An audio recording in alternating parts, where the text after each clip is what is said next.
The Projection Booth podcast is sponsored by Scarecrow Video. Try out Scarecrow's rent-by-mail service. Choose from over 150,000 films and get Blu-rays, 4Ks, and DVDs delivered directly to your door. Visit scarecrow.com today.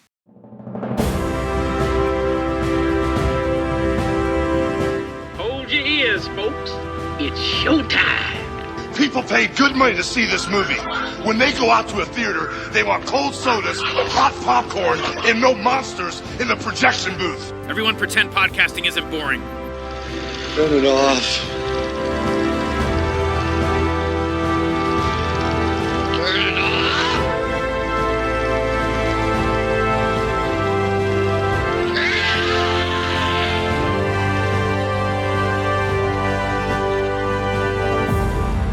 I know this might sound crazy. I don't want to alarm you. Do you remember a TV show we used to watch together? It was called... The Pink Opaque? Yeah. Do you watch?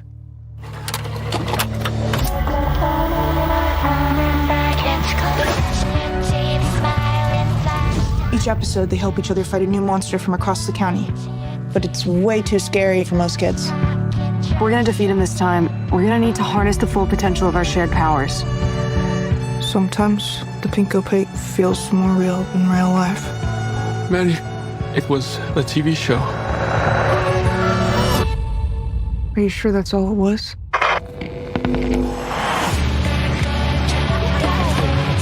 I like girls, you know that, right? Totally, that's fine. What about you? Do you like girls?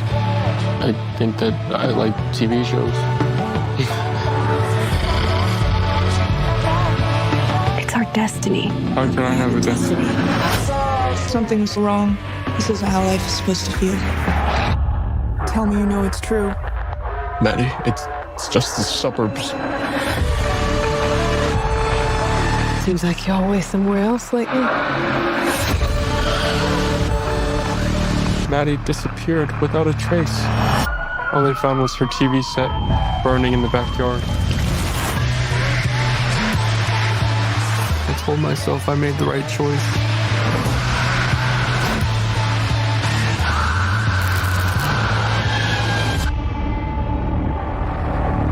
What if I really was someone else? Very far away on the other side of a television screen.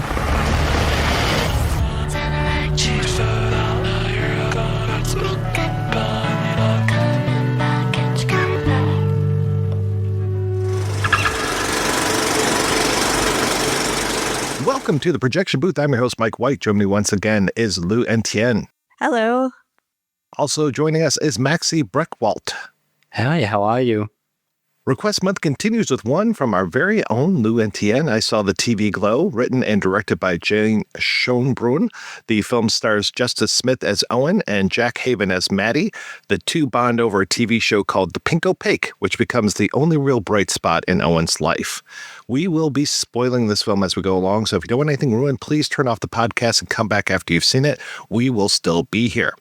Before we begin, we want to say a word about pronouns and identity. This film has and deserves a really passionate fan base. There's a lot of disagreement on how to refer to the main characters. Ultimately, the film keeps us, the viewers, stuck in a hellish suburbia where no one gets to transition.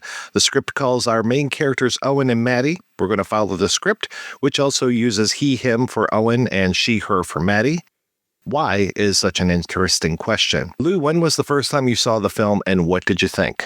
I saw it late. I saw it so much later than everyone else because I thought it would be a classic horror film with jump scares instead of a atmospheric, surreal, beautiful 90s hellscape, which apparently I'm much more interested in.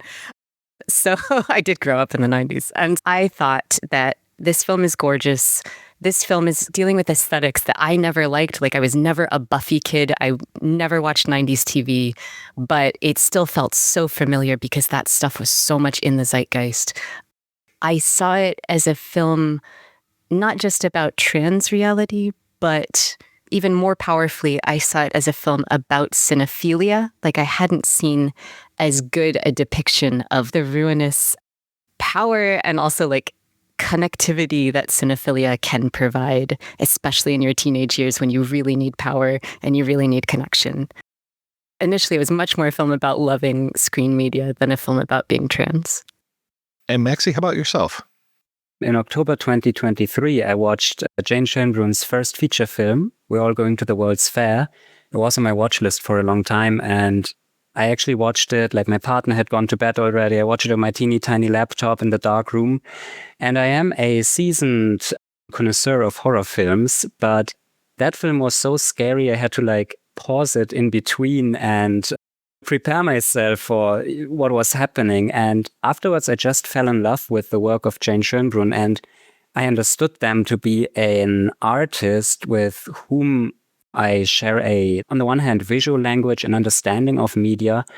And as I'm working in a distribution company here in Berlin, I work as a public relations agent, basically. And so I got to watch press screenings at Berlinale in the Berlin International Film Festival, where the film actually played in 2024, shortly after the premiere at Sundance. And so I actually was probably one of the first people in Germany who got to see the film without any prior knowledge. And that was amazing. Oh my God, stop bragging. I'm well late and Maxie is well early to pretty much everything. But honestly, my early opinion on the film was so incredibly colored by the experience I had with We're All Going to the World's Fair, which I guess is more closely related to my own experience as someone who lived through their teenage years in the late 2000s, early 2010s, because it is all about the internet, and I saw the TV Glow is all about 90s TV, suburbia, which I also have no close relationship to, but yeah, it was a crazy experience. I couldn't really fathom everything the film was depicting in that moment, but after leaving the cinema, it really hit me, this emotional density this film portrays, and that was an amazing experience, and I was once again wowed by Schoenbrun. I also came to this one late, and I will fully admit, so I watched this on an airplane a few years ago, or I guess it must have been last year since it's only from 2024. I got the whole idea of and I know we'll get into this a lot more, but the idea of the TV realm, the earthly hellscape, Lou, that you're talking about. So I got that, but the whole transness of it completely over my head. And I saw somebody post about it, and it was just really? That was a trans metaphor? And now when I watch, I'm just oh yeah, of course.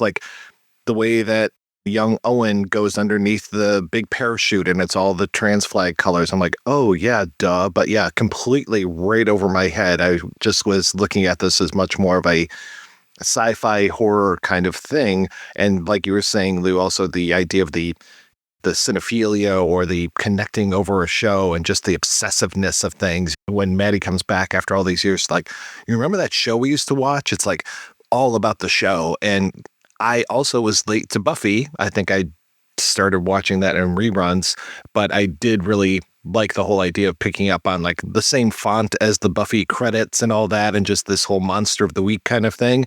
So I was really into it that way, but I will, like I said, admit that the transness just completely missed me with the first viewing. I don't want to take us down a rabbit hole immediately. Although I feel like I've done that before on the show. I'm so sorry. But that's a real thing with this film, is that a lot of trans people in particular, have been really mad that no one in the film says the word trans.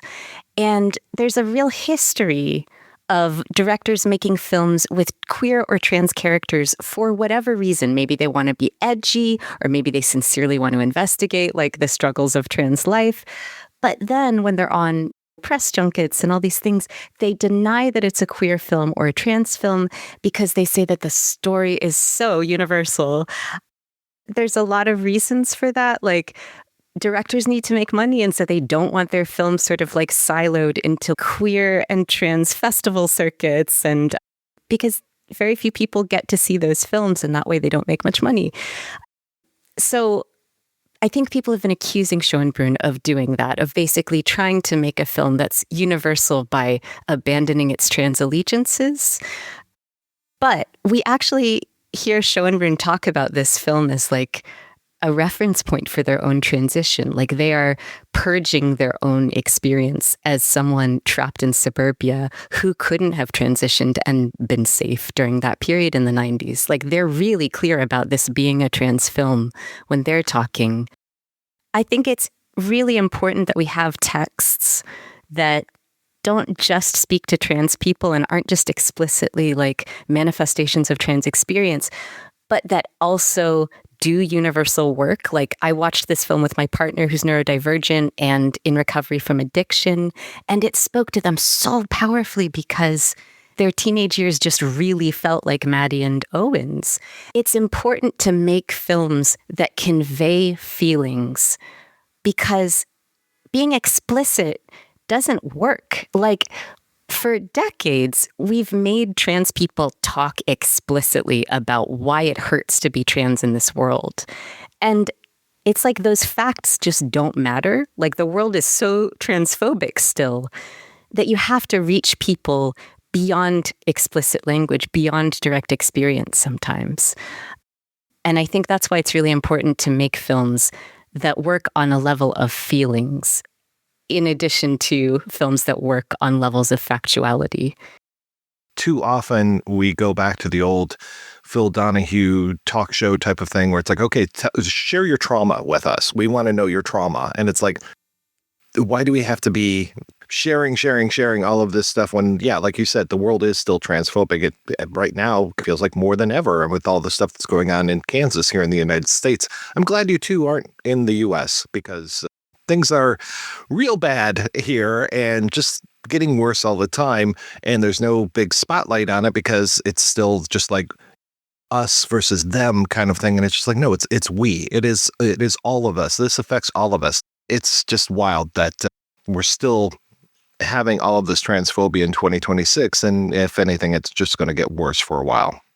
Yeah. And I think the word opaque does a lot in this film. It's the Pink Opaque, which is apparently like a Cocteau Twins reference, another very like 90s early millennial band. But there's a lot of talk within trans scholarship about the harms of visibility and like what it means to make trans people visible and how only very few trans people ever really benefit from increased visibility. Instead, it really puts a spotlight on the trans folks who are already the most vulnerable, already facing compounding factors of marginalization. Because with all this trans visibility since like 2014, people are at a higher risk of getting clocked as trans and then facing even more violence because of it. And so there's a lot of talk about how we need to resist visibility and embrace opacity instead, which just means to become unknowable in a way that is liberating, where we don't have to make ourselves spotlit and deviant by saying our pronouns. And the question is how to become respected and left alone without having to make ourselves so visible and so vulnerable. And at the same time, trans media is also life-saving for like a lot of kids like Owen who are stuck in the suburbs. And trans media can also show us new ways that we can all live and we can all understand each other. So yeah, it's complicated, but I'm really glad the word opaque is in there because if you're going to make a film that only exists before a transition happens, it wouldn't make sense for the word trans to be there.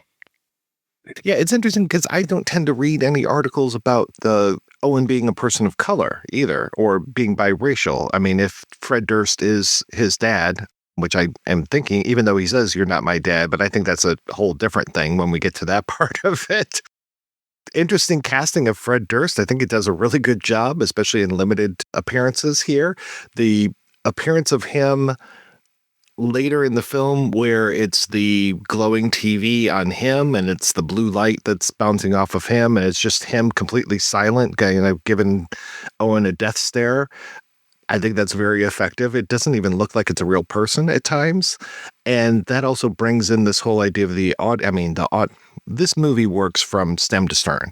And the audio is wonderful on this. I love how before we even get to the movie itself, like while the opening production credits are playing, we get this kind of audience sound. And we're going to get that time and time again of just this audience laughing and reacting to things. And it really does put us in the mindset of we are watching a show, and this whole idea of what is being seen, what is being watched, and how the world is this television show for Owen and Maddy. And it really feels like it is the 6th season of this show that ends at a cliffhanger at the end of the 5th season, which we've been there before, right? We've all had our favorite shows canceled, especially at a horrific cliffhanger moment. I think of Carnival, where it's just like, oh, cool, I can't wait to see the next season. Oh, it's never going to happen. Luckily, we live in a world where sometimes there can be continuations of seasons, but I enjoy this as this could be the 6th season of the Pink Opaque. Definitely. And thank God that Jane Schoenbrun made it as explicit as they did for me, who wouldn't have understood unless we actually see Owen pick up, and toward the middle of the film, right before Maddy returns, we see Owen pick up a book of episode guides and say, like, Season 6, Episode 1, Return from the Midnight Realm. And it took me so many rewatchings of the film to be like, oh, this is the first episode of Season 6. It's interesting the way that Schoenbrun seems really interested in surveillance on the one hand as this oppressive force. Young Owen is trapped within a snow globe, being watched by someone who essentially is the man in the moon, who is always there even when you can't see him. And you talked about Owen as a biracial character, as a Black character. There's so much to say about that, and there's so much that hasn't been said yet about that.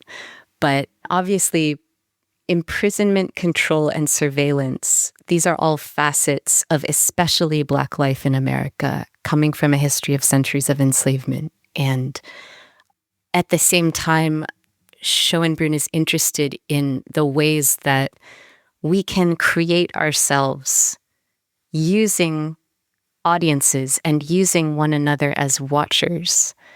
Especially in We're All Going to the World's Fair, we see Casey grow into someone else, sort of evolve into someone else because of the videos that she's creating for other people to see. And I think I saw the TV Glow does really interesting work in showing us the ways that screen media creates us. It calls us into being. It recognizes something. It untaps something in us that maybe we're not ready to see yet. And that we can access that thing. We can access that new part of ourselves by watching and by discussing with other fans and by engaging with screen media. We're sort of co-created in a loop, right? It's like the screen projects onto us as much as we project onto it. And that is how identities form. It's seldom this kind of like white Western European ideal of like individuals existing on their own. And it's really more of a reality that all of our identities are co-created and constantly evolving through negotiations with each other and with media. And I think this film does an interesting job of focusing on that. It certainly does. I wanted to come back to the aspect of how the film utilizes the sounds of like audience members that are being played multiple times throughout the film at key moments, actually, like when the film starts, and then also when Owen later on reveals the TV static coming from the chest in this quite effective body horror scene, I would say. But I do think that Schoenbrun is very aware in how they can take audience expectations and reveal these expectations to the audience, which is a thing that I do imagine they are inspired by David Lynch's Twin Peaks, which also takes audience expectations through the death of Laura Palmer and turns them outwards. So the audience is confronted with their own expectations, their own media literacy, the death of Laura Palmer kind of being the inversion of the white woman that is being killed on like all other mystery crime shows of the times, right? And then I saw the TV Glow. I think that also happens, and I think that happens a lot in relation to the ways that trans narratives are actually being constructed in media before, in like, as you have spoken to, these very explicit trans narratives like, I don't know, like The Danish Girl, which is, it's very explicit. It follows a very set structure, a very set narrative that always revolves around aspects of a sort of body essentialism, and this movie kind of plays with that, because we are, as the audience, awaiting the moment that Owen will realize Maddy, right? But we are denied that, and I think that is powerful, actually, because the character of Owen does not owe us the revelation of that either. We've gotten far too used to making films for cis viewers to satiate entitlement to visuals, entitlement to knowledge about trans people and trans experiences, entitlement to ignorance as well. And there is something, just like you're saying, Maxi, to denying us that revelation. As a trans person, I really hate that this film leaves us stuck in a pre-transition hell. I think we need to visualize what transition can be and what it can do in ways that don't feed into that cis voyeurism and don't feed into that cis entitlement to knowledge. But I think the risk of creating a film that's just pre-transition and just miserable is that it feeds into anti-trans narratives that view transness as somehow self-harm, right? Because anti-trans bigots, they don't see it as revelation. They don't see transition as recreation, as evolution, right? And so I think we don't necessarily owe anyone that story, but we do owe trans viewers that story. We do owe trans viewers the truth that it's not all bad and that there is joy and pain before and after and during transition. And I think this film really feeds into a kind of overly simplistic timeline where pre-transition is miserable, post-transition is ? We don't know, we never see it. But that keeps people who can't transition or aren't ready to transition yet, it keeps that kind of narrative really keeps them/us in the sense that we're wasting our lives in a kind of lag time. And that's really exhausting. And so I wish there was something more than misery in this trans narrative. But I also love what you said about thwarting audience expectations. And I think the way that I see this film doing that the best is through the kind of facial close-ups we get that don't show any expression. And that's because trans filmmakers, like so many marginalized filmmakers, they get shuffled into this closet where they have to make films that invoke empathy. Like, trans narratives end up being really imploring of cis understanding.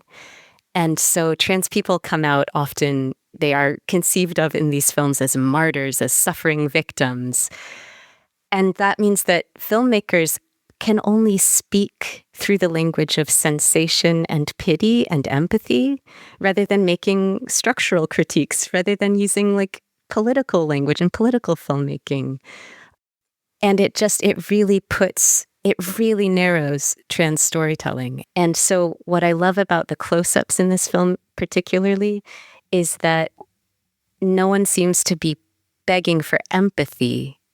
Owen is begging for help, but that's different.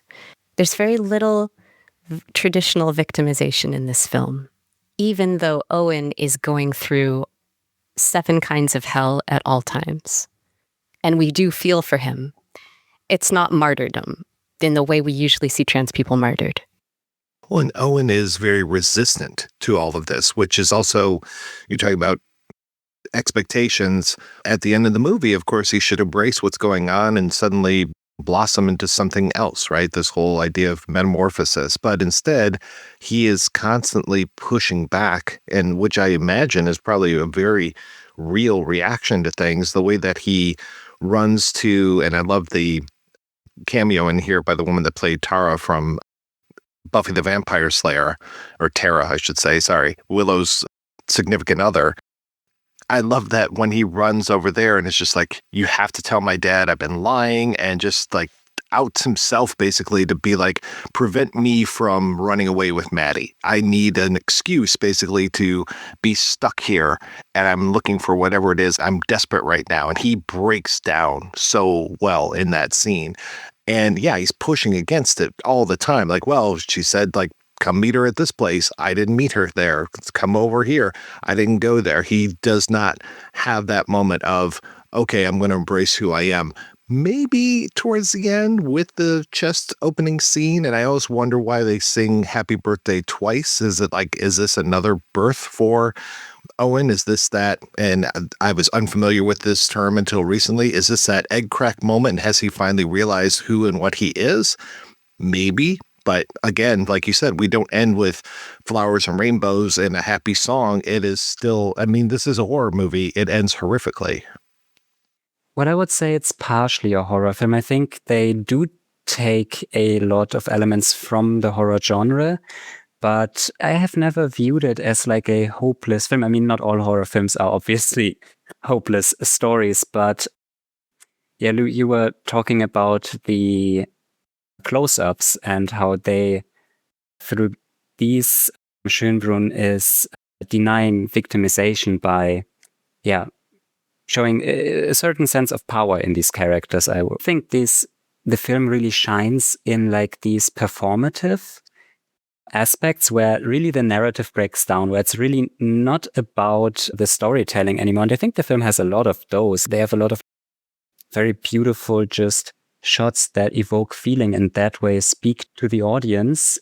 And in those scenes, the film really manages to evoke embodiment also for the characters, an embodiment that goes further than embodiment in the sense of a strict gendered binary, like in the moments when the characters can finally forget the role they're supposed to play in this like suburban hellscape, and also the projected desire, because they just are themselves in these scenes. Like for instance, the scene when Maddy meets Owen in the double lunch bar and Maddy asks Owen, like, don't you remember, wasn't anything strange about it? And then we get like this whole scene or like the whole sequence of Owen in the dress and everything. And it is staged as like a memory image, but yeah, there's just like such a rawness to it. It really represents like an embodied reality, I think, and that is powerful.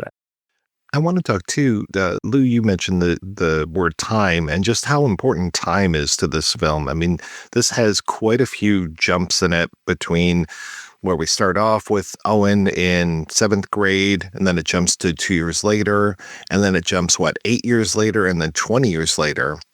And at that scene, Maxie, that you were just talking about at the double lunch, it's either then or when Maddy gives that talk in the planetarium, the inflatable planetarium.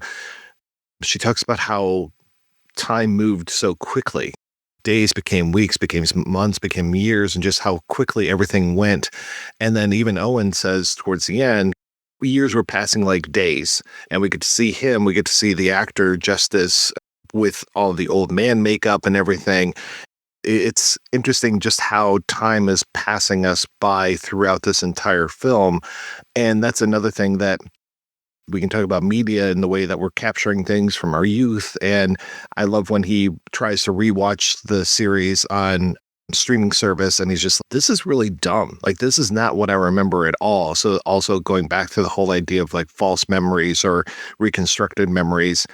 I want to say, so when we're watching him watch the show again later on streaming, is that the same episode? Because we have like a very friendly, happy ice cream man, monster of the week kind of thing, versus the first time we see the ice cream man, which is just this melting globus thing with all this stuff coming out of its mouth and everything. The one thing is what he remembers, and the other thing, like the globulous, awful ice cream man thing is more what his real memory is versus when he sees it again and it's that kind of, oh, well, sorry, you can't have ice cream in the winter, sell soup. And then the ice cream man has a smile on his face and it becomes this big happy moment. It feels like that's the, oh no, that's the the memory that everybody else has, but you have the real version of this. You could see through the artifice. It's really beautiful the way that this film engages with grotesquerie. Because the first time we see that Mr. Sprinkly episode, when Owen is watching it as a child, it is so grotesque and so startling, but also so hauntingly beautiful. I'm thinking specifically of the shot with the ice cream truck with the like fuchsia smoke coming out. And it makes so much sense, right? Because if you are going to make a film where characters are not necessarily relatable in the way that they usually are, right? We have a very caustic Maddy, we have a very passive and closed down Owen. And when they're not doing the things that you expect trans teenagers to do on screen, which is essentially like prove that they're just like you and like try to get your empathy so you don't take away their right to survive. Schoenbrun resists the emotional pull that we expect, but they include all of these kind of horror and grotesque elements to give that physical pull, rather. We're activated. We're shocked by seeing that disgusting ice cream man. It's revolting to hear about someone pissing and shitting themselves in a coffin, right? It keeps us really engaged in a way that I think a lot of trans cinema doesn't. And also, I think this is, like you're saying, this is a film really of recounted memory. Like we begin with adult Owen in front of a fire pit in the middle of the woods, and he's recounting memories from his past. And we later learned that these memories aren't real. They were inserted by Mr. Melancholy to hide from Owen the fact that he's really Isabel. But it's true that memories are dominated by physical sensation, by pain, by smell, rather than facts. And so it makes sense that what we remember is often like the most we've felt, the most grotesque, the most painful, the most exhilarating. And so I think things from the past often seem bigger and grosser than they are in reality. It's so funny how often, every time I come on the production booth, I talk about grotesquerie and memory. Like this is it's a call out to our taxidermia episode. But it makes sense, right? I think it's also a counter memory because we're meant to remember the past as something nostalgic and something safer, when in reality, it's often something much more dangerous than our present, if we're lucky.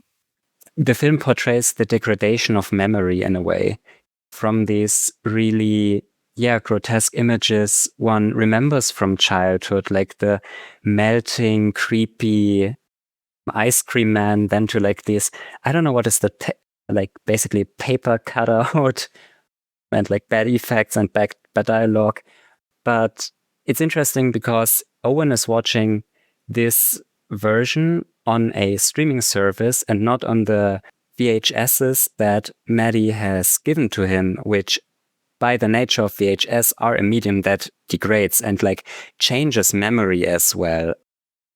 And in that way, the film really as well becomes reflective of this engagement with media that has like just shaped Owen's experience and like I guess the experience of many people who grow up in the 90s who have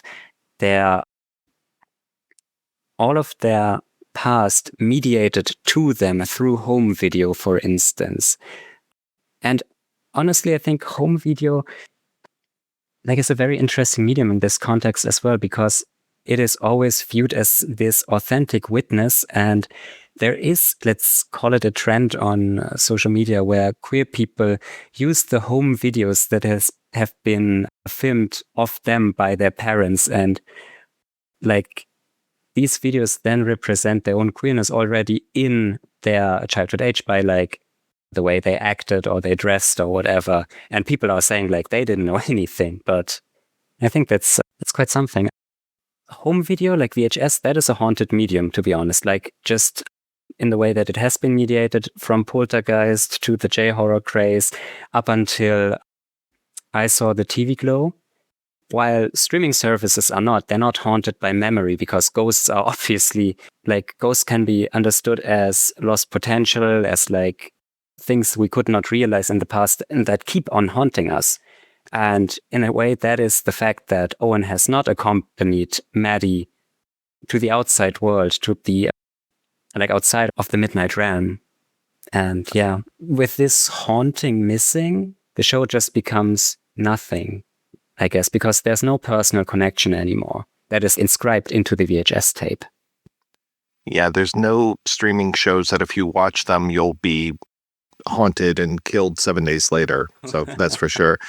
And to your point about the using old media to kind of represent, here's what I was, I didn't recognize it, but there's even a line that Owen has about something's wrong with me and my folks know what it is, but I don't seem to. And just that keeping secrets from himself kind of thing.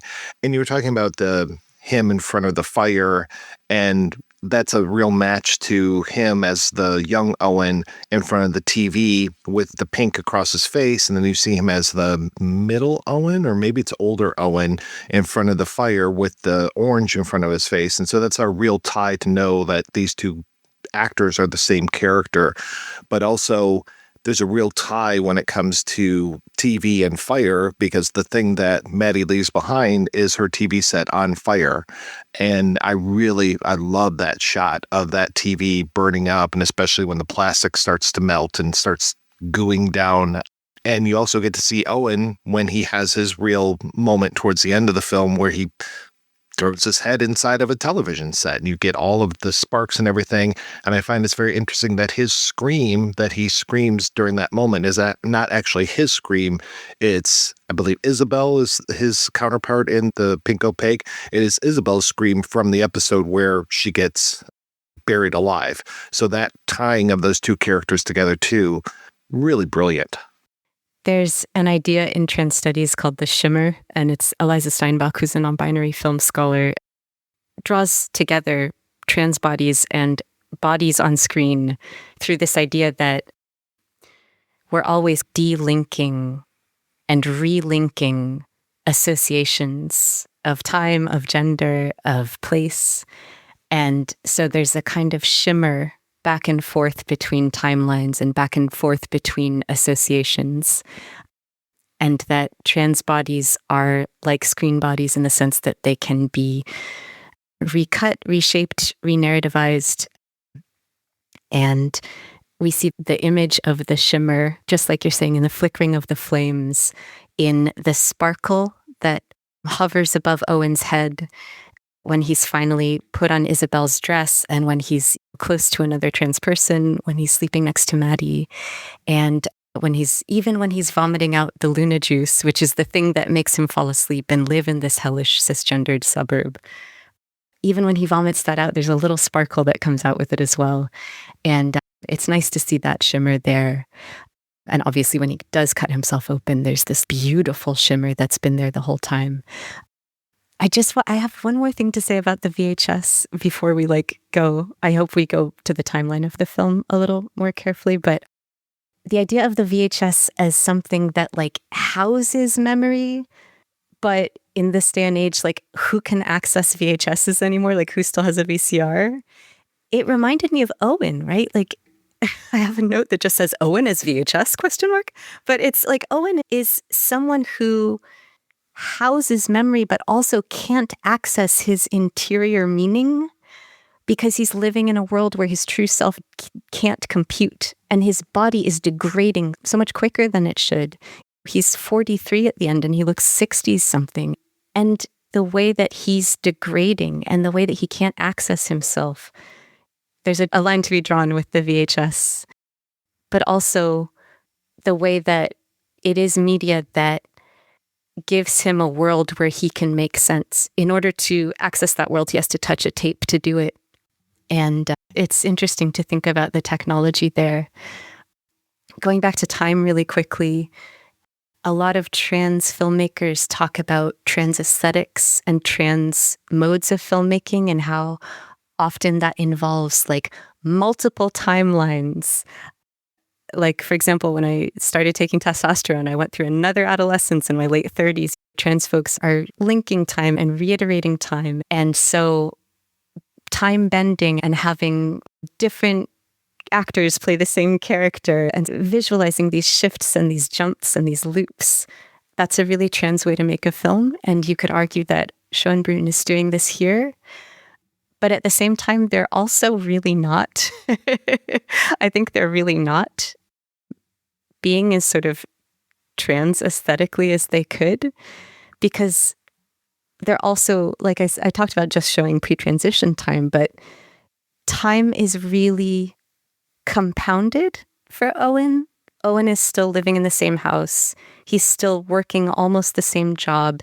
He's really frozen and he's choking, even though he's apparently reached these crucial milestones of cis life, right? He's got a family of his own and he's become a real man, an adult in his language.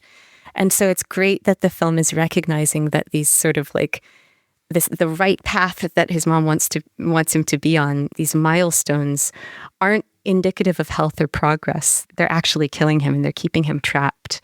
And what I said earlier about wondering about Schoenbrun's choices is, I wonder why they always leave us, the viewer, with the characters who are stuck. In We're All Going to the World's Fair, we lose our access to Casey in order to stay in the childhood bedroom of a McMansion with a grown man who is like completely invested in this role-playing game. And I just wonder if it's useful filmmaking to leave viewers stuck like that when you could be doing so much more with a $10 million budget. That's my unpopular opinion. Controversial take. I actually wanted to add something to the perception of time and how Schoenbrun stages time, also in relation to Eliza Steinbock's Shimmering, as Eliza Steinbock writes in their book that is Shimmering Images, Transcinema, Embodiment and the Aesthetics of Change.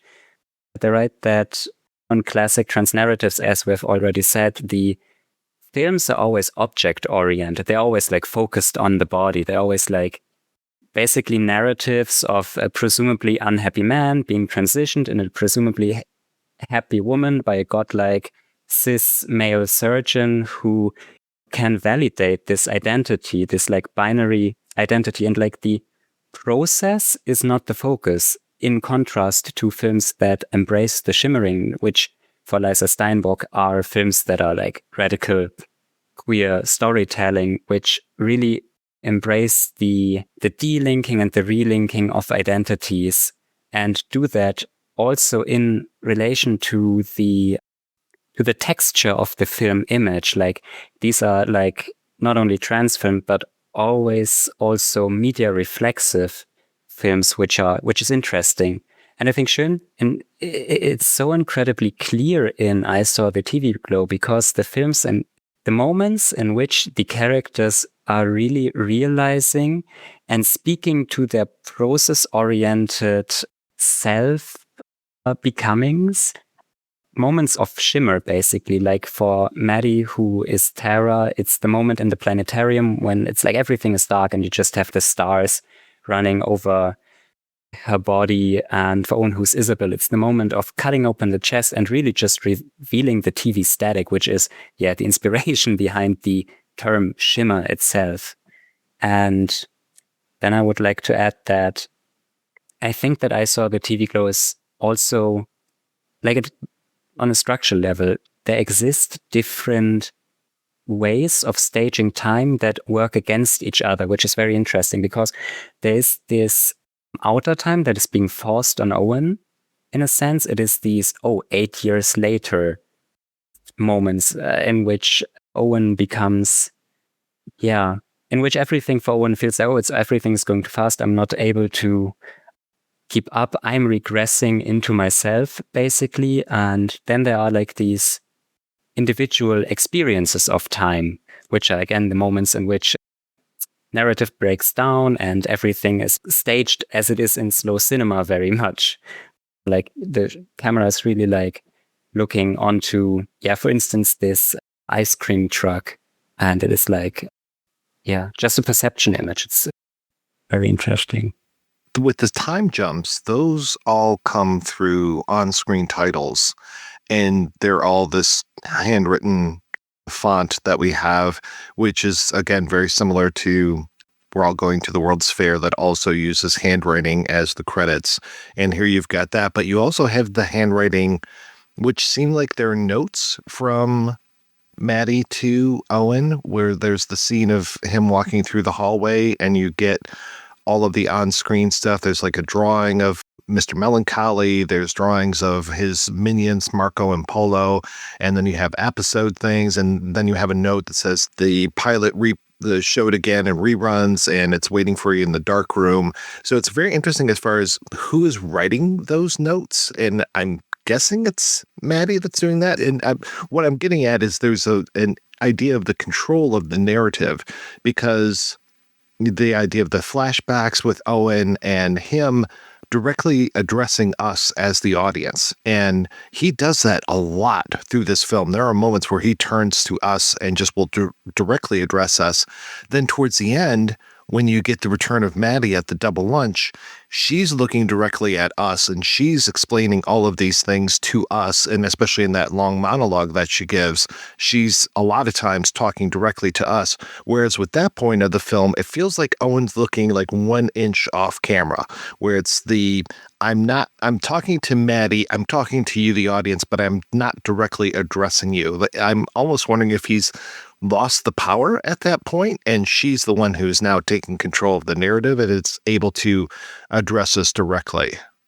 To talk about like the contested control of the narrative, there's the brilliant Black trans intersex queer film critic S.L. Void writes a fantastic essay about I Saw the TV Glow, the best one that's out there, I think, talking about how no one is doing enough to speak to the reasons why Owen cannot follow the same transition path that Maddy sets out.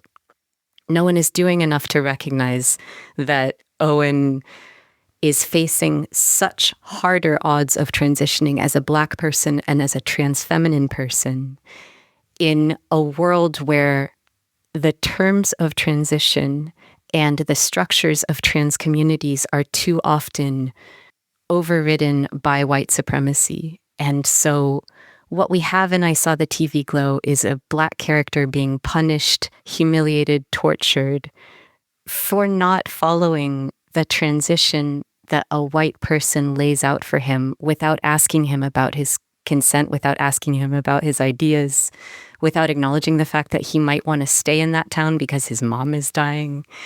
And this really reflects in a way that is not critical enough the way that trans people who are Black and trans feminine are often abandoned not just by their families, but by other trans people, white trans people, for not, quote unquote, being brave enough. And that is a real shame, and that needs to stop. Even within the commentary, Schoenbrun expresses what I think a lot of people feel. During Owen's final scene, the near death, Jane Schoenbrun says, "Come on, dude, you're Isabel. What did Maddy say? Never apologize." And the impatience with Owen, the sense that you should have just done what Maddy did, it really reignites this racist trope of Black folks and Black men in particular being cowardly. And it really does nothing to criticize the fact that Maddy's rude, prescriptive, bossy transition that is terrifying, that involves death, isn't right for Owen. And that Owen had his own way of transitioning. He was entering the screen. He didn't need a grave, but he was prevented from doing that by his dad, who is not only a white man, but who has like an explicitly white face. And so I wish the film did more to show Owen contesting Maddy's transition narrative, Maddy's authority. I think the film really overemphasizes Maddy's authority, Maddy's understanding of what reality is. Just like you're saying, Mike, we do get contestation when Owen stares into the camera and takes that control back. And so does Owen's mom, who is the other Black person with lines in this film. And getting a direct gaze is so powerful, and it's so important because it's a way to sort of rebel against the dynamics of looking that are so common in films. We're so privileged as audiences. We just get to peer, we just get to stare, we just get to survey. But when a character looks back at us, it throws us back it forces us back into a critical position where we have to re-examine the sort of the way that we're looking at these bodies on screen. It's really beautiful that we get this not just from Owen, but from Owen's mom. There's a moment when it seems like Frank, Owen's dad, is looking into the camera, but we then see through a reverse shot that he's really looking at Owen. But Owen's mom, who is this woman who is going through cancer treatment, who is tired, she's looking at Owen and she's looking so concerned and so loving and so tired. And then she looks down and then she looks directly into the camera and she extends that kind of concern to the audience. And in that moment, I felt really called into being as a trans person, getting this kind of care from a parent who may not know that I'm trans, but is concerned nonetheless. And I think maternal care can be like extremely triggering and complicated for all trans people. But it was a really interesting choice. And I'm glad it gave the mom a little more agency in the film. I mean, it really hurt to hear Schoenbrun express so much impatience with Owen in the commentary of that moment, because a Black person screaming like mommy while being unable to breathe and going through some kind of death, like, how does that not remind you of George Floyd? How does that not remind you of Elijah McClain, who was a kid who got illegally detained and then suffocated and killed a year before George Floyd? I mean, Schoenbrun wrote this film in 2021 and 2022, which is the height of the BLM uprisings. And I just think if you're gonna have a Black character be unable to breathe and crying mommy, you gotta do more to address the racial politics of this film. You can't just leave this character within like a white savior narrative, because that's really what Maddy is trying to do. She's trying to save Owen by forcing him through her own prescriptive, violent journey. And I just wish this film had done so much more to address the racial politics of the images that it's invoking. I think we need to demand that this is a white filmmaker purging their own trauma in their words by casting themselves as a Black person. And I'm not saying don't cast Black people. I'm saying if you're going to use these incredibly loaded images, you have to do more to acknowledge their weight and their worth. And we need to demand that of the filmmakers, especially the ones we respect. And I do respect Schoenbrun. So I read quite a few articles about this as well. And there was one writer who pointed out the idea of Marco and Polo, those minions of Mr. Melancholy. And I think Marco and Polo are played by a man and a woman, or at least they present male and female, but then they are both in dresses, but then they both have beards. And this whole idea of being trans is a lot more than just being a man in a dress or a woman with a beard.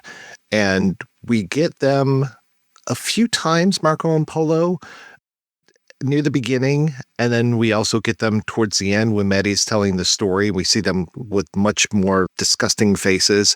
But I want to say that we also see them with those two knuckleheads that work at the movie theater and then also at the fun center with Owen.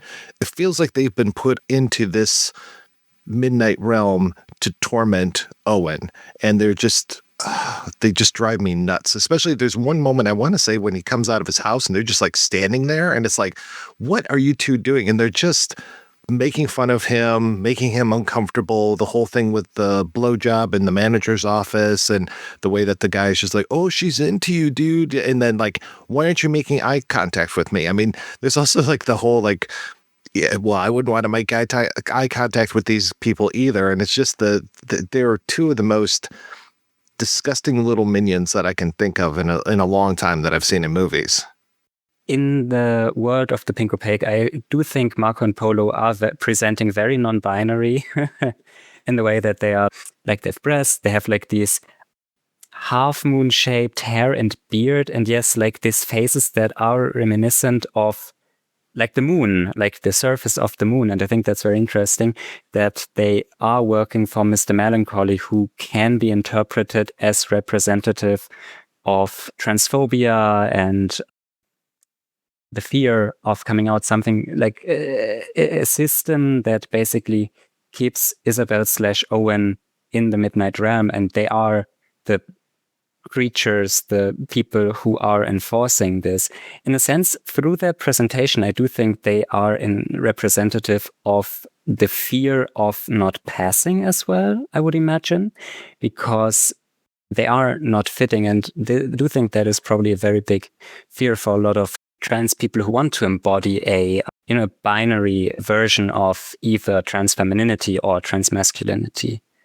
I found it very interesting how they were also dancing, to be honest, because I was reminded of a very specific moment in film history. And I do know that Jane Schoenbrun is a connoisseur of film history.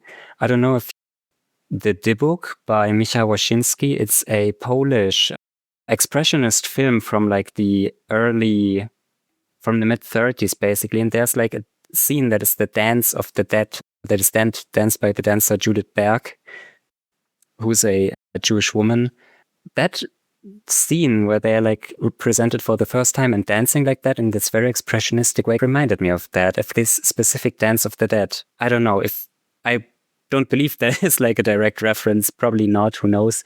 But there's probably something to be said about that, about these grotesque characters that are representative of the horrific, also moving in unnaturalistic ways, and which are still beautiful in a way. They still have a pull, like you want to look at Marco and Polo, and they have a certain beauty to them still. They're wearing these like white gowns that are like long and like almost Grecian and traditional.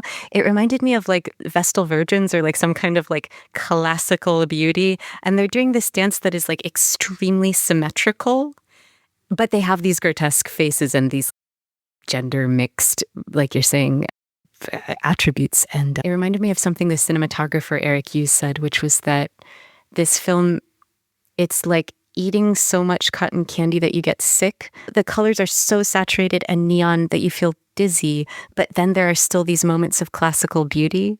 And I think a lot of you're getting to this too, Maxi, but like a lot of transitions are warped by the need to fit into these classical beauty standards, which are white beauty standards, right? And like classed beauty standards and European beauty standards.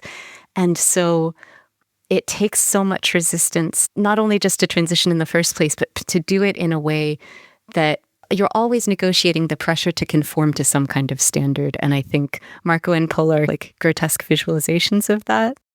But what you're talking about, the Dance of the Dead, there's so much ghostliness in this film, period. Like it seems like the past keeps popping up unexpectedly and invading the present, haunting the present to show how hollow the present has become.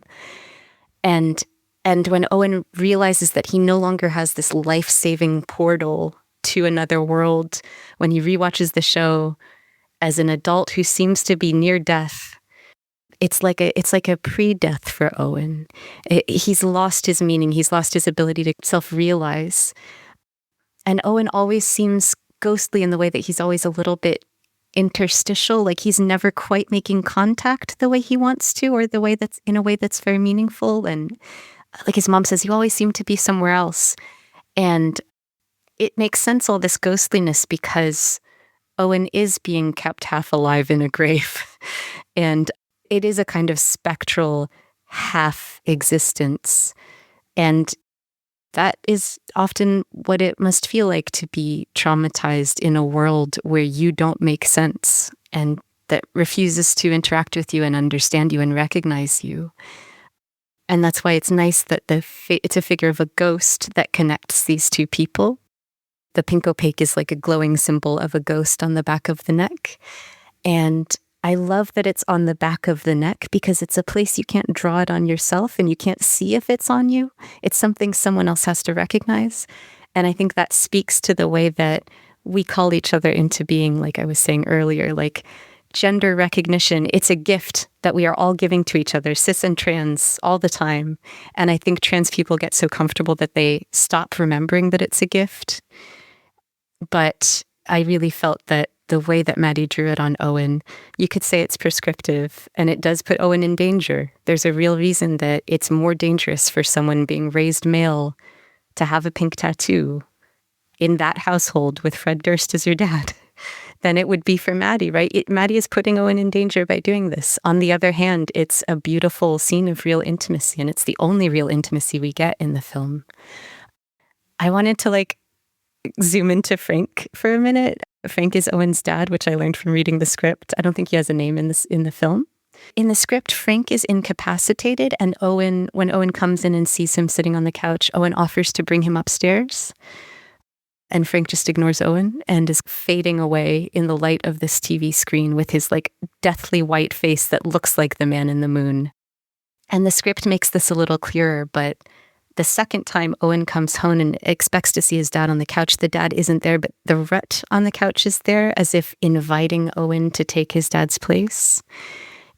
And in the script, it also says that when Owen is lying on the couch downstairs, trying to rewatch the Pink Opaque and unable to access it, he's pale, he's having trouble breathing, just like his dad. And so in the script, it literally says he's pale like a living ghost, white as a ghost, gaunt, weak, near death, honestly. And so this makes me wonder about Frank. Obviously, he looks like the man in the moon with his white, pale face, but also, was Frank a trans person who drank the Luna juice and was unable to transition and is dying in the same way we see Owen almost die? And that's interesting to me because I feel like a lot of the antagonism from parents is actually resentment that they're seeing their kids try to be free in ways that they weren't allowed to be themselves, whether they were actually trans or not. I think there's a lot of bad failure to parent trans kids comes from a place of resentment. And I wasn't allowed to choose my name. I wasn't allowed to have these kinds of freedoms. And it comes from resentment as well as jealousy. And so I think, it's just interesting to be what's Frank's backstory? Fred Durst, please come back and play a trans character for me. Thank you. I don't want to be one of these kind of people that sees David Lynch in everything, but I really saw a lot of Lynchian things in this film. And I know, Max, you mentioned Twin Peaks, and I really saw a lot of that in this movie, especially when it comes to when Maddy comes back into the story in the 8 years later. For me, she's not introduced in the grocery store. For me, she's introduced by the down power line. And it feels to me like if you watch Twin Peaks, and especially Fire Walk with Me and the third season of Twin Peaks, electricity is so crucial to that storyline, and just the idea of transmissions through wires. I mean, there's all the wires in the trailer park in Fire Walk with Me, and it just really kind of speaks as far as the way that people move from one realm to the other, and having that down power line, and then having all of the stuff from Maddy, having the episode guide, like you were saying, Lou, the whole idea of the sixth season, and we get to see the writing about the sixth season. It feels to me like that's her coming back into this world. And then when we go to the double lunch, which is a setting from the actual show, not in the real world, that so much to me reminds me of the Roadhouse in Twin Peaks as well. And with Twin Peaks, I mean, that was really, for me, growing up, I think I started watching that when it first came out. I think I was 18. And that was one of the first times where I was like, oh, there are characters in the Black Lodge who have their counterparts in our world. So Mike and Bob and the Giant. The Giant has the old man at the hotel and these things, and just there's always these counterparts. So the idea of these two planes of existence, it's such a natural thing for me now after watching so much Lynch. So having okay, well, there's Tara and Isabel, and then there's Maddy and Owen. I'm just okay, yeah, that makes total sense to me. So I was able to get with that pretty easily. And then also the whole idea of the end of the second season, that talking about cliffhangers, right? That end of the second season where Coop bashes his head against the window or against the mirror, and you see that he's Bob. That whole how's Annie, or even in Fire Walk with Me, when you get Annie showing up and talking to Laura and saying, write this in your diary, I'm trapped in the Black Lodge, basically, and the real Coop is trapped in the Black Lodge. It's all right, these ideas of transmissions from these other worlds as well. So I love that when Maddy sees him at the grocery store and she's like, I know a place outside of town. It's like basically we're breaking out of that. I don't know if y'all are familiar with the 13th floor, which is a lot of people compare it with the Matrix. And I know a lot of people compare this with the Matrix too when it comes to the multiple levels of existence as well. Like at the end of the 13th floor, it's like you go past the computer simulation or you can find where the computer simulation ends. And that one, I think, has at least 3 levels and you're not even sure at the end of the movie, are we in the real world or is this yet another simulation? So this whole idea of these planes of existence, I really enjoy that, but I especially just love that for me, this was speaking to not just Buffy the Vampire Slayer, but a lot of Twin Peaks as well. And when it comes to Buffy, I kept thinking of Dawn Summers, and she was this character who shows up, I think at the end of the 5th season, and suddenly Buffy, who was an only child, has a sister, and it's this false memory that's been put into everybody's head. Oh, you grew up with this girl. Yes, this is your sister. And it was such a confusing thing at first. And you're just like, okay, well, there has to be supernatural play at work. But here you are being fed this idea of, no, she's always been here. And just causes a lot of kind of panic where you're just like, really? Am I misremembering this? And like, I think Buffy has a glimmer of that, but so many people are just like, yeah, she's always been here. Yeah, Dawn has always been your sister. I'm actually not that fluent in Buffy the Vampire Slayer. I have only seen episodes of it, but I wanted to speak to the element of these glitches in reality that start popping up. Basically, after this tender moment that Owen and Maddy are sharing, which you could say, like, when we have Isabel and Tara, these characters are representative of the protagonists of a lot of like 90s shows, right? And a lot of like characters in these 90s shows, I guess, understood in popular culture as very much representative of like queerness, like Xena, the warrior princess, or in Buffy the Vampire Slayer, for instance, there's also like Tara and Willow.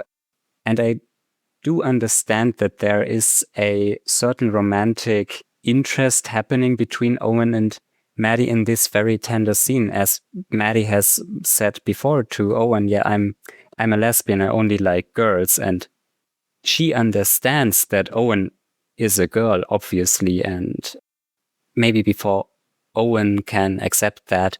And yes, there's like a sort of violence in the way that she is trying to force that out of Owen.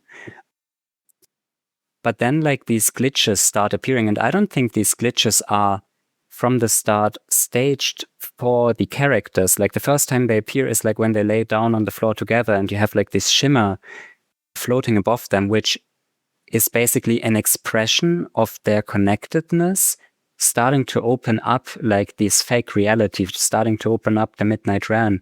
And then you also have the down power line, which you can interpret as just something that happens in the film world itself. Like it could be a normal thing, but then you have like the season 6 booklet, which like there is no season 6 booklet because season 6 does not exist. So it has this element of the fantastical to it.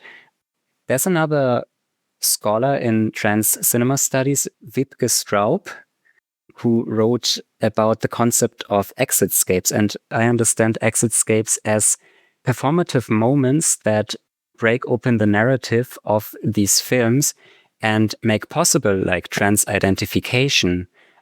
And like they always represent like these utopian moments in which there is like no linguistically based pressure to reveal identity in like a strict gendered sense. And I do think like these moments where the reality breaks down and like glitches appear, those are part of these exitscapes.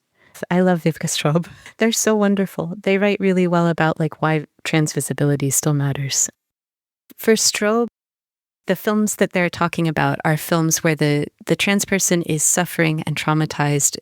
Scenes of constraint is the term that they use. And then that suffering gets broken up by exitscapes, which are, like you said, like these moments of like fun and freedom and relief.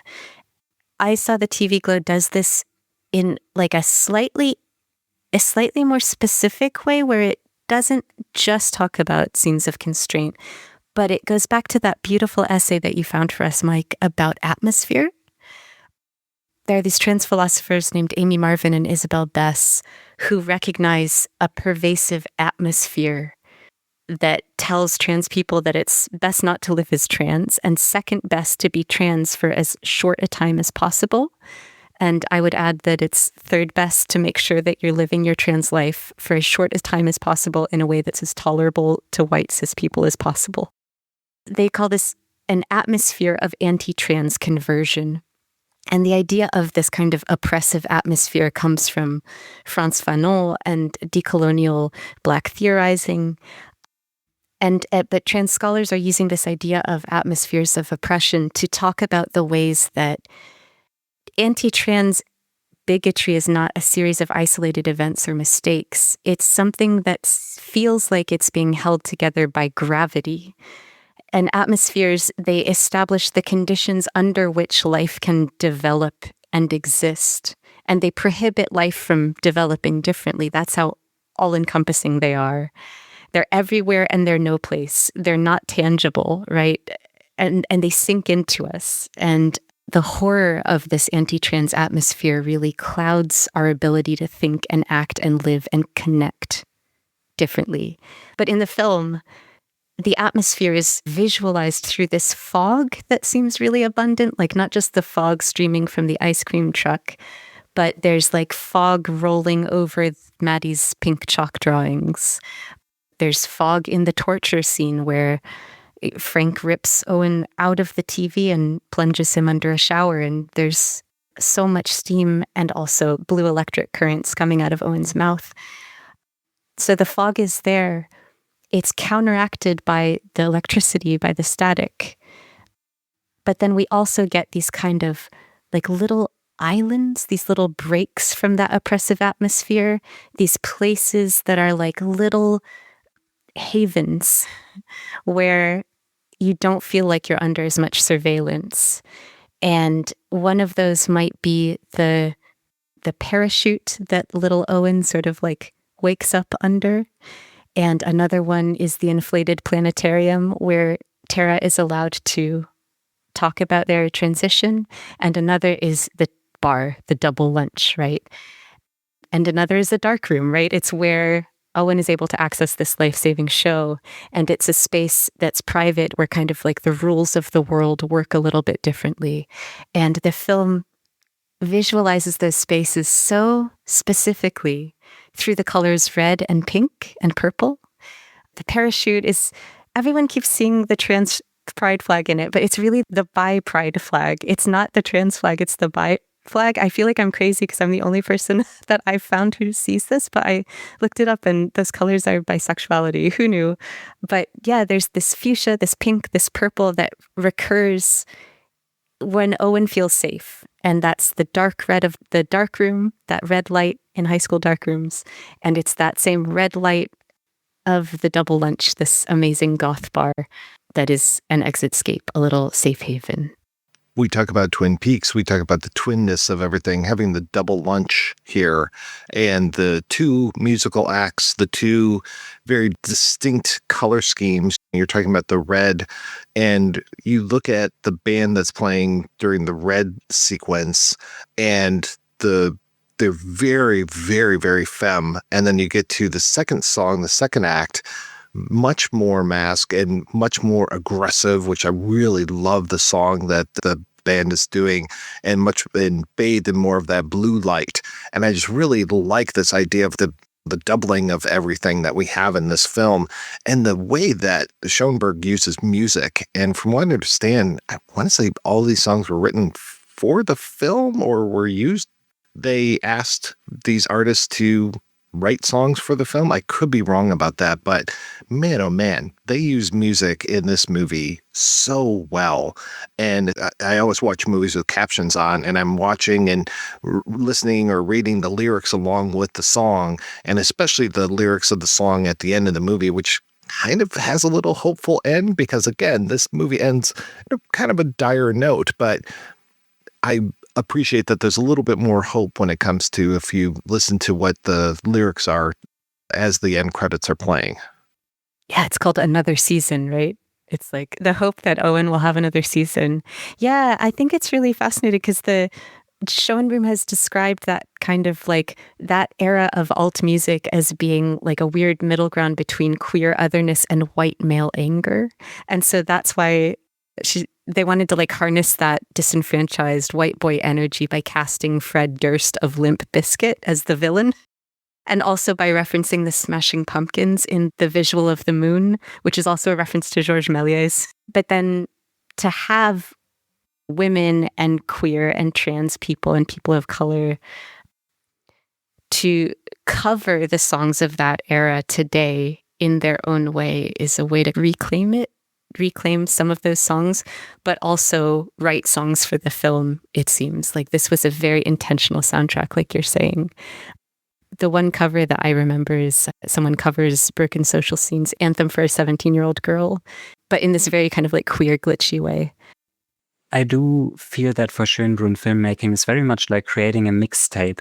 It is all about weaving together different references that have emotional connection for the audience and obviously for the filmmaker as well. Otherwise, they wouldn't be in there, and then just making it their own. And as I've read, that is also the process and how these songs came to be. Schoenbrun approached the artist with whom they wanted to work, and like Alex G, the composer and person who arranges the music, I guess also had some context, and they had worked together already in We're Going to the World's Fair. They're very much a co-author of their films, I would say, much like John Williams is a co-author of Star Wars, as they create this atmosphere, right? Which is very unique. Like the film wouldn't be the same if they just actually used the songs from the 90s, right? That wouldn't work the same. But yeah, Schoenbrun has talked with these artists and gave them basically reference points, as many reference points as they wanted to give them. Like, I don't know for which song, sadly, but for one, it was just, I wanted to hear you play basically electric static or something similar to that. And then the artist interpreted this and they overlaid it onto the film, which is such an interesting way of bringing together ideas. I think that very much comes from Schoenbrun's history in film production as well, in which they have, like before they transitioned and accessed their own creativity as a filmmaker. I mean, they've been a writer before, and it does take some creativity being a producer, especially an executive producer. But they really facilitated the works of other artists before, and I think that shows. They are very good at harnessing the creative power of their team, I would say, like as well in the set design and everything, and the collaboration with Eric Yu, it's beautiful. I think I'm the oldest person on this call. The whole idea of these bands that would show up on shows in the 90s and just tying that whole idea of like the WB or UPN or some of these other networks that were showing like 90210 or Charmed or any of these shows, they almost always had a hangout like the Double Lunch, or I don't even remember, the Peach Pit or something. Like I was not a 90210 Melrose Place type of person, but I did watch a lot of Charmed. I watched some Buffy, and the bands that would show up would just be amazing. Like the Cramps showed up on one of these shows. I'm just like, wow, they are not fitting into this show whatsoever. At the end of the credits, it would be like, oh, for more letters to Cleo, blah, blah, blah, blah, blah. And like they would have like the call out for the band that played on the show that week. And so having these bands show up here, and again, very much reminds me of the third season of Twin Peaks with the Roadhouse, and just having like, Ladies and gentlemen, the Roadhouse is proud to welcome the 9-inch nail. But then I want to go back real quick to something you said, Maxie, as far as the glitches and like the shimmer kind of thing. I love that when Maddy is talking with Owen at the Double Lunch and she's starting to bring back these memories, like trying to have him see things in a different light, and you have the whole memory of him wearing that pink dress, you get just this kind of obscure shot of Owen, I'm guessing in the bathroom, because you can see towels hanging down and it's in Maddy's basement, and you see this pink dress between the crack of the door and the jamb, and you get the actual blip and it's not a cigarette burn because it takes up the entire screen, but that black dot that shows and blips, and it's a little Fight Club-esque as far as like, oh, like here's the actual magic of film, and we're like now re-examining things through film and like replaying this moment. And a moment that we've also seen, because as that plays out, you get to see him in this pink dress. You get to see Maddy walking with him, and they are on the field of the Void High School, which I love that name. And you get that big V out there. And it's a replay of the earlier scene where you saw Isabel carrying the axe. I love that Maddy's kind of his axe at this moment. It's like you can use her to break down these doors. You can use her to break through these memories and actually get this, because we get Mr. Melancholy, when he's taking away Isabel's power, he's just like, this is my poison. You won't remember anything, your real name, your superpowers, your heart. You won't even remember that you're dying. And just this whole thing of like taking away his name. And like, we know how important names are when it comes to identity, names and pronouns and these. And it's just like, even when Maddy's telling her story, she's like, I moved to Kansas City. I changed my name. And it's like super, super important. I really love how it's kind of tying all this stuff together as this movie's playing out. There's another nice moment where it feels like the grain of the film changes. And it's when, maybe there are more. The one I remember is when Owen comes back to meet Maddy in the high school gymnasium, in the inflatable planetarium. And at some point, Schoenbrun described this as Maddy's fire pit, because this is where Maddy gets to reflect, and it's a safe little protective haven. And so Maddy is talking about dysphoria and the conditions of feeling buried alive, and like understanding that in order to emerge into the real world, they have to like, kind of like psychoanalysis, they're experiencing this trauma and they have to reenact it. They have to make it legible. They have to make it articulable to get through it. So they have to literally bury themselves alive. And as soon as Maddy is taking control of the situation, they're in the grave, they're pissing and shitting, they're begging for help, they're crying. And then something changes and they seem to be floating away from themselves. Right before that, Maddy gets up and stands at the controls of the planetarium. And they flick the switch, and the constellations that have been flickering around, they become suddenly embodied. Like they're suddenly, instead of the Virgo constellation, we see like a virgin. They're embodied as humans. And so she's transitioning the stars, she's transitioning the environment. But it seems like she's shot on like camcorder footage. It doesn't feel like a film. It feels like home movies in that point, as if she is suddenly more real rather than filmic. And she's gained tangibility right when she's saying all those memories that had felt so real were suddenly washed away. And then she talks about how she leaves her old body and the camera pans out and it's like this very beautiful embodiment of the story she's telling. But then she becomes this sort of superhero, white savior out to save Owen, and she's shot from below, and she sort of like does this like army crawl toward Owen, and it goes right back into genre filmmaking. It's an interesting switch.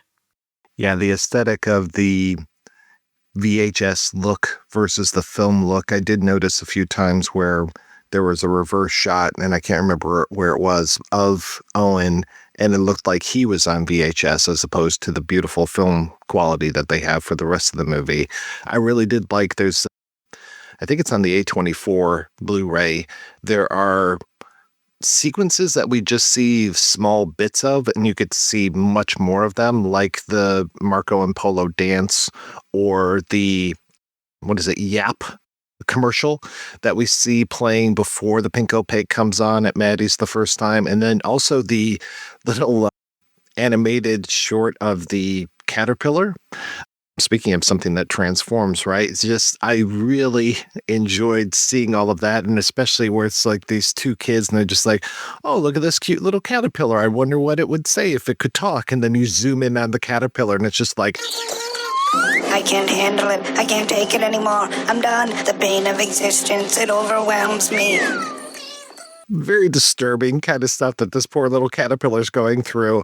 And you just get like a little tiny bit of that in the credits in the movie, but having more context for those things, I think is fantastic. And also seeing them much prettier than the VHS transfer that we get to see of like Marco and Polo. But I do really appreciate what Schoenbrun's going for with this different aesthetic and the aesthetic switch. So like what you're saying with the camcorder footage, yeah, I think that's really smart that they do that. I wish so many of the deleted scenes had made it in there because they're so interesting. Like there are two that really feel like they're from a Jordan Peele film and would have done so much more to contextualize the like racial dynamics in the film. There's a beautiful extension of the sequence in the voting at the school where the school is transformed and it's where Maddy and Owen can finally meet. But instead of following Owen, we leave Owen and we follow his mom for a little bit. As she's walking past these photo booths, she's really outlined as like really gorgeous otherness while still being the subject as she walks past these orange curtains. And then one curtain opens and a white woman kind of recoils from the mom as if in fear and then has this like frightening clenched grin. And I thought, okay, like we're going to get more nuance about racial othering. But that was kind of, and then also there's an amazing scene when Owen pulls up to the cinema. He's now a young adult and he's mobbed by these like voracious white elderly people who are like, that film's going to start. And it's really frightening. And it's really, yeah, it really feels Jordan Peele-esque. And I wish that had been left in as well. Two really fast things that I keep wanting to say, but keep forgetting to say. I thought that it was Marco and Polo outside Owen's house trying to stop Owen from meeting Maddy at the gym. But the final time I rewatched it with the commentary, apparently those two actors are actually the actors who played Pete and Pete in the 90s Nickelodeon show. And like one of their wives was like in labor, but they came to do this shoot anyway. And so that's a nice little Easter egg. But also talking about the football field, in the script, there's a lot more equality and friendship among Maddy and Owen. Maddy and Owen seem like they have more of a just relationship rather than someone sort of bossily and caustically and rudely ordering around someone who's younger than them. And we get more of the bathroom dress scene. And Maddy's sort of saying something and Owen's like, shut up, I'm almost done. Like, and so it just seems like the power dynamic's a little more equal. And as they're walking, they walk not just across the football field with Owen in the dress, but from Maddy's house through the town and into the football field. And at some point, we really get, in the script anyway, we really get the sense that Owen is exhilarated by this experience, but also a little nervous, and Maddy holds his hand. So it's a much more caring vibe, I would say. And there's a lot more investment from Owen in the script than Owen in the film, I think. So it feels a little less one-sided and forced in the script. But also it's interesting to shoot them seeing Mr. Melancholy from behind because we don't see anything from Owen. We don't see any expression. It's such an important moment because it's the moment when Owen finally realizes like, oh, I am in the show. There is Mr. Melancholy. We are Isabel and Tara. But it's just, I feel like it's really glossed over in the film in an interesting way that I wonder about. But my favorite thing about the football sequences is the way that there's an almost comic kind of mixing up of signals where Owen, who is completely justifiably terrified by this person who disappeared and now wants to put him in a grave, is kind of like filmed with a shaky handheld because this is a terrifying moment, and then uses the language of the Pink Opaque to keep himself safe from Maddy by saying, it's just like the Drain Lords. If you don't think about them, they're not real. And he's trying to protect himself from this completely insane and violent plan, right? But he's mistaking Maddy, who is actually Tara, for a Drain Lord, whatever. I feel insane saying these things. But then he does, rather than wear a pink ball gown in a football field, he does the mask thing and football tackles Maddy in order to run away. And so he sort of like returns the football field to this place of like brutal masculinity. And it's just I thought it was just a clever way to get someone out of that situation. You said something interesting about the cutscene with Owen's mother, which actually made me think about parallelisms when watching it between the fate that Owen is going through with sickness and Owen's mother, is because Brenda, which is the character's name, as Owen is becoming a teenager, is afflicted with what we assume to be cancer and is in the process of dying basically and dies later on.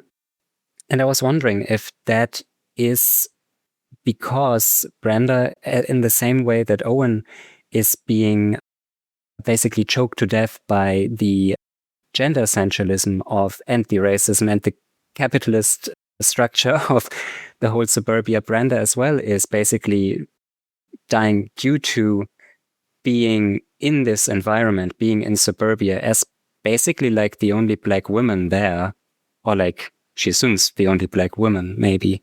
And that is something that I did not think about beforehand, which is missing if you watch the film without this scene, because you don't get so much backstory, as you say, or so much contextualization on Brenda and her own experience as a black woman in the suburbs. Yeah, I was wondering about that. If there is like this parallelization between these two characters, I always wondered about the role which Brenda has in the film, because Fred Durst, or Frank, is basically an agent of Mr. Melancholy and is there to keep Owen trapped in a sense.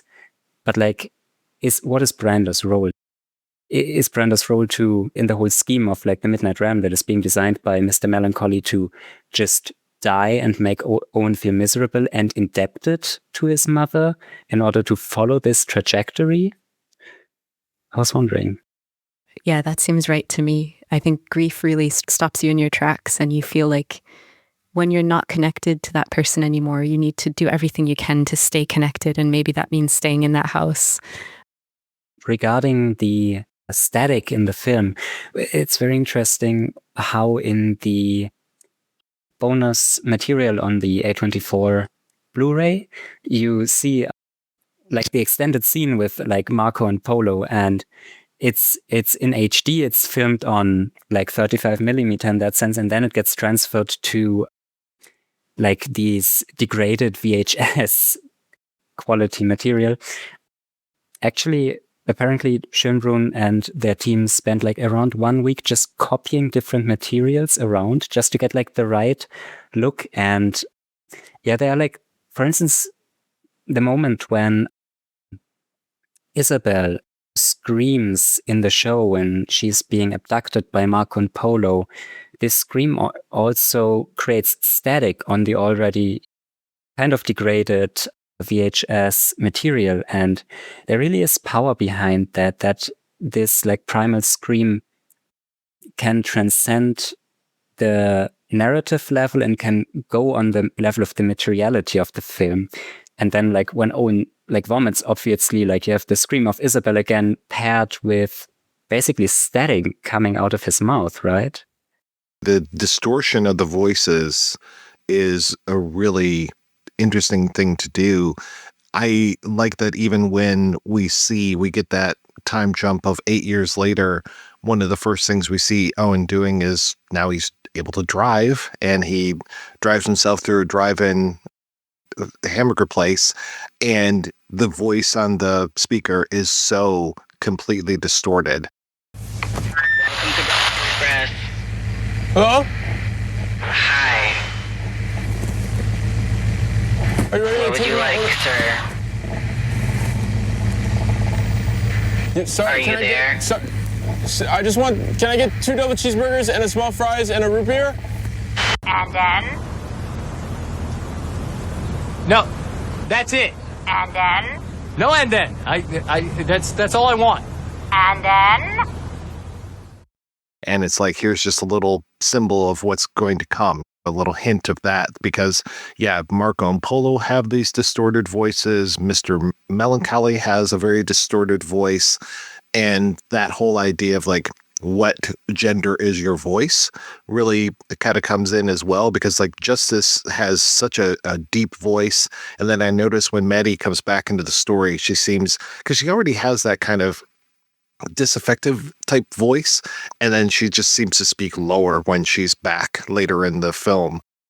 And yeah, to go back to the relationship between Maddy and Owen, I really would have liked to have seen that, Lou. I totally agree with you because so much of what we see of Maddy is young Maddy, and she is, I don't want to sound like a jerk, but she's kind of like that bitchy teenager type of thing where it's just like everything she says has to be a little sarcastic. And you can tell when she says stuff to Owen, she realizes that she's hurting him sometimes with the things that she's saying, just like, oh, that's the monster of the week. No, he's not in every episode, like those kind of things. And Owen kind of like comes back from that. He reacts to it. And then she'll like, it's okay kind of thing. And I do like her advice of don't apologize. It's okay. Like you're learning about this stuff. And then what does he do at the end of the film? He's just apologizing to anyone and everyone at that fun center for his quote unquote incident where he's just like, I'm so sorry what happened. I'm so sorry. And no one seems to care whatsoever. They just ignore him through all of those apologies. And the way that the incident takes place where he starts screaming, everybody else in that whole room just seems completely like they're animatronic or something. They just stop all action. Nobody seems to react whatsoever to the point where you're just like, is he now in his own world and no one else can hear him because no one reacts to it whatsoever? S.L. Voigt has a beautiful line in her article about race, and I Saw the TV Glow. She writes, even when Black trans people are courageous enough to come out of the closet and be who we are, we still end up like this, gasping for air, pleading for help, apologizing, left behind. And so it's maybe easy to view Maddy as the stronger character, but it's a lot easier for white transmasculine people to go through life without apologizing than it is for non-white, non-mask people. And the idea of trans women of color being left behind by white queers and white trans folks, it just has so much historical precedence, right? It happened in the 70s when people like Marsha P. Johnson and Sylvia Rivera, who weren't white, who we now read as trans women, were doing like all of this incredible radical organizing. They were building coalitions. They were pushing for abolitionist politics. They were raising homeless kids. They were writing to people in jail.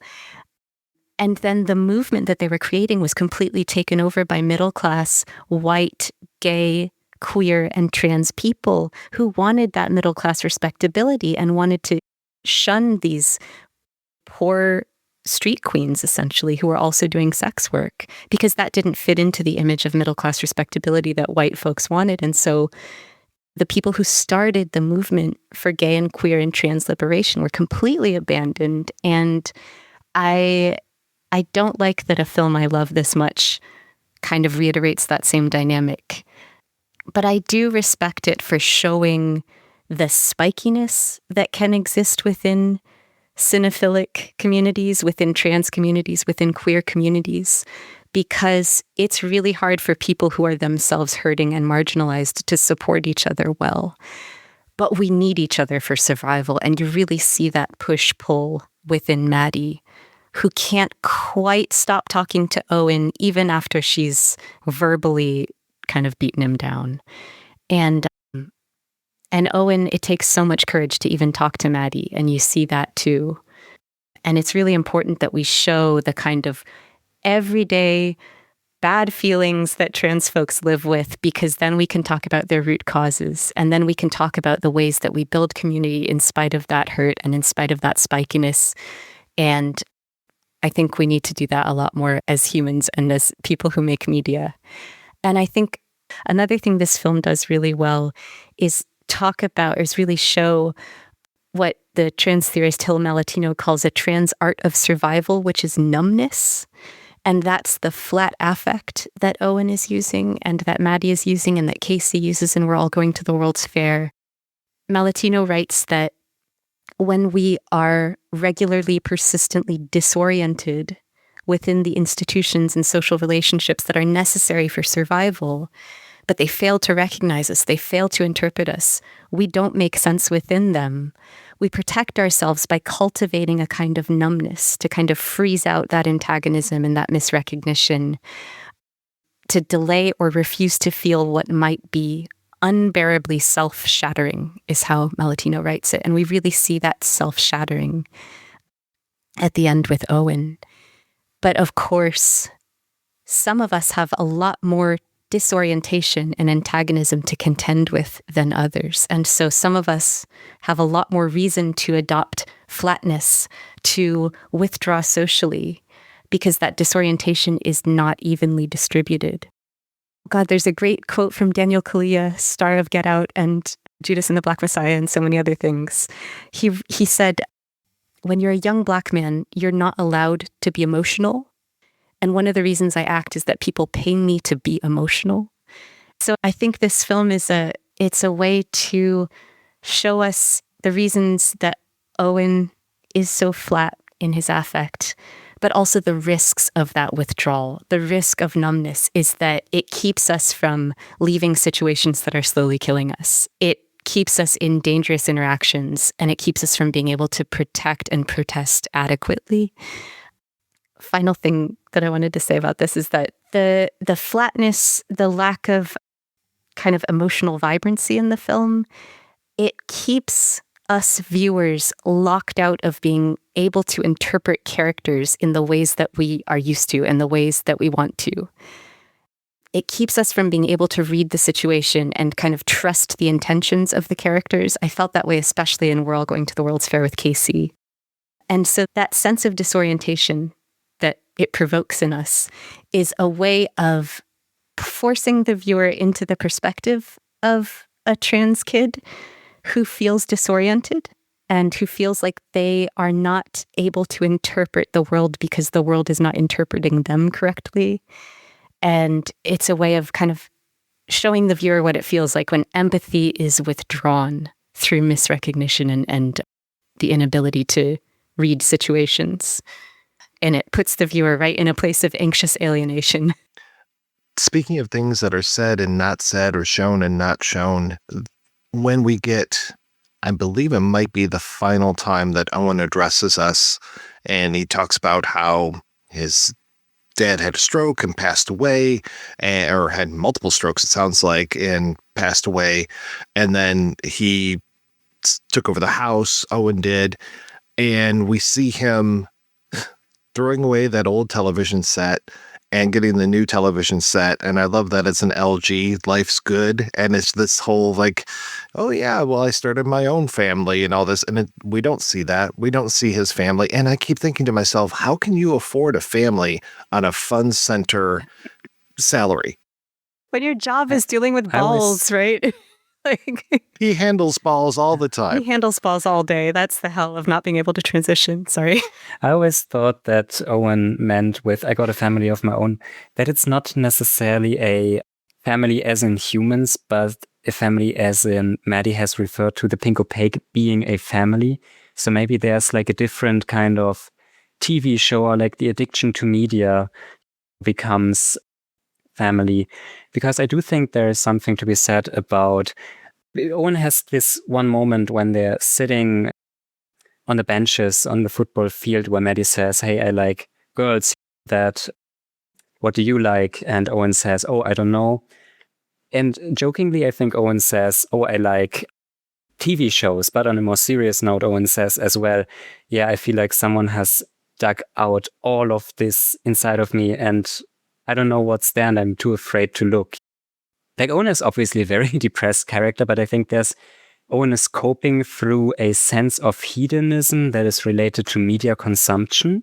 But at the same time, this media that Owen is consuming is being corroded. And that is, I think, through the hand of the author. And it's not corroded in the positive sense, where it has like the texture of the VHS image and like the ghosts haunting it, which bring back memory and connection to Maddy. But it is corroded in the way that it becomes unrecognizable, and it does not help with the deep sadness that is there. It does not fill up the void anymore. I do read that as the hand of the author, because that is ultimately what forces Owen to break down, basically, and accept, after cutting open the chest and like seeing the TV glow basically from the place where the heart would sit, which is in the freezer of Mr. Melancholy, obviously. Then Owen like puts on the shirt again, and Owen is wheezing and like a bit crying, I think. But at the same time, there is like a slight smile on Owen's face, actually. And Owen looks into the mirror, and usually Owen does not look at people, like as the co-workers at the movie theater have said, why can't you look in our eyes? And Owen doesn't even look in the eyes of his mother or in Maddy's eyes. But at that moment, Owen looks at himself, which is quite powerful, I think, and like a moment of self-recognition. And then Owen walks out, of course, excusing himself, to saying sorry to everyone, but no one is reacting. And I thought, what if they actually don't perceive Owen anymore? What if Owen is free and Owen can actually just walk out of this midnight realm, because Owen has realized the inherent power inside of him, the power that transness brings in order to transgress the conditions that have held him down, that are defined through like gender essentialism and racism, and also capitalism, because Owen lives a precarious life as a fun house, as a fun center employee.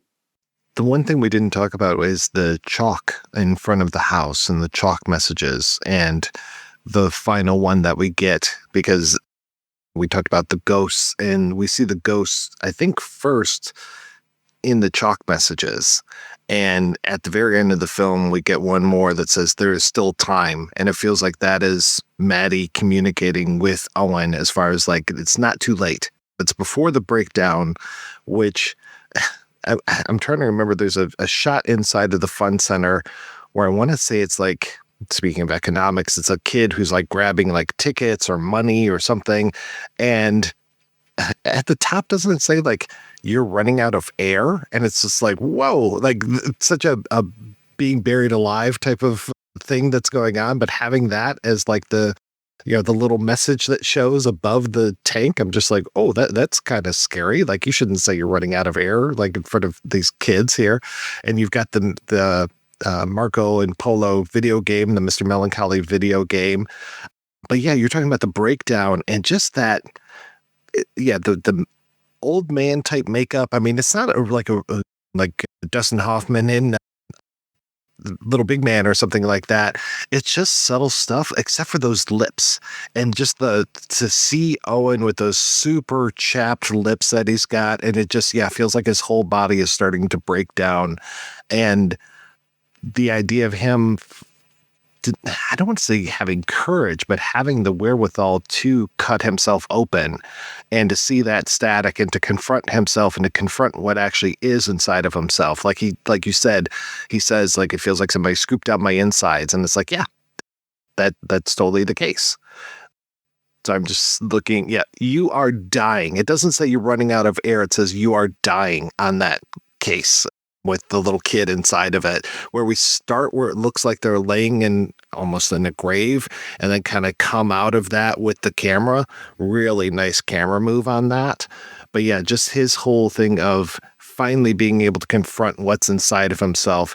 It feels like maybe there is still time, that maybe there is that note of hope. I mean, I don't have to have hope at the end of this movie, but I'd really like to. You are dying is, of course, an iconic quote by Mr. Melancholy directed at Isabel. And it's just so crazy how that is a Mr. Melancholy themed fun center. It really is so reminiscent of like stormtroopers walking through Disneyland, which is also kind of weird because those are the evil guys. Those are the space fascists, right? This fun center is so representative of the inherent dualism in kids media, because on the one hand, kids media is all about, yes, you can change the world, you can be who you want to be. And at the same time, these futures that are being presented to children never come true. Like kids media is in a sense always a lie, right? Which is something you kind of have to realize when you grow older, which that is a kind of a depressive topic to bring up. But I think that is a reason why so many people who have grown up on like these 90s kids and teenage shows always go back to it, or why there is Harry Potter adults, because these people always try to get back to this magic and don't recognize how their desire for a better world is being commodified through capitalism, right? Which is happening with the Mr. Melancholy themed fun center as well. I'm really excited to read this book by Mark Fisher called Ghosts of My Life, where he talks about a slow cancellation of the future. And it's linked to the idea of cruel optimism, where we're all killing ourselves to work for this vision of a comfortable, free future that is increasingly out of reach because of structural oppression.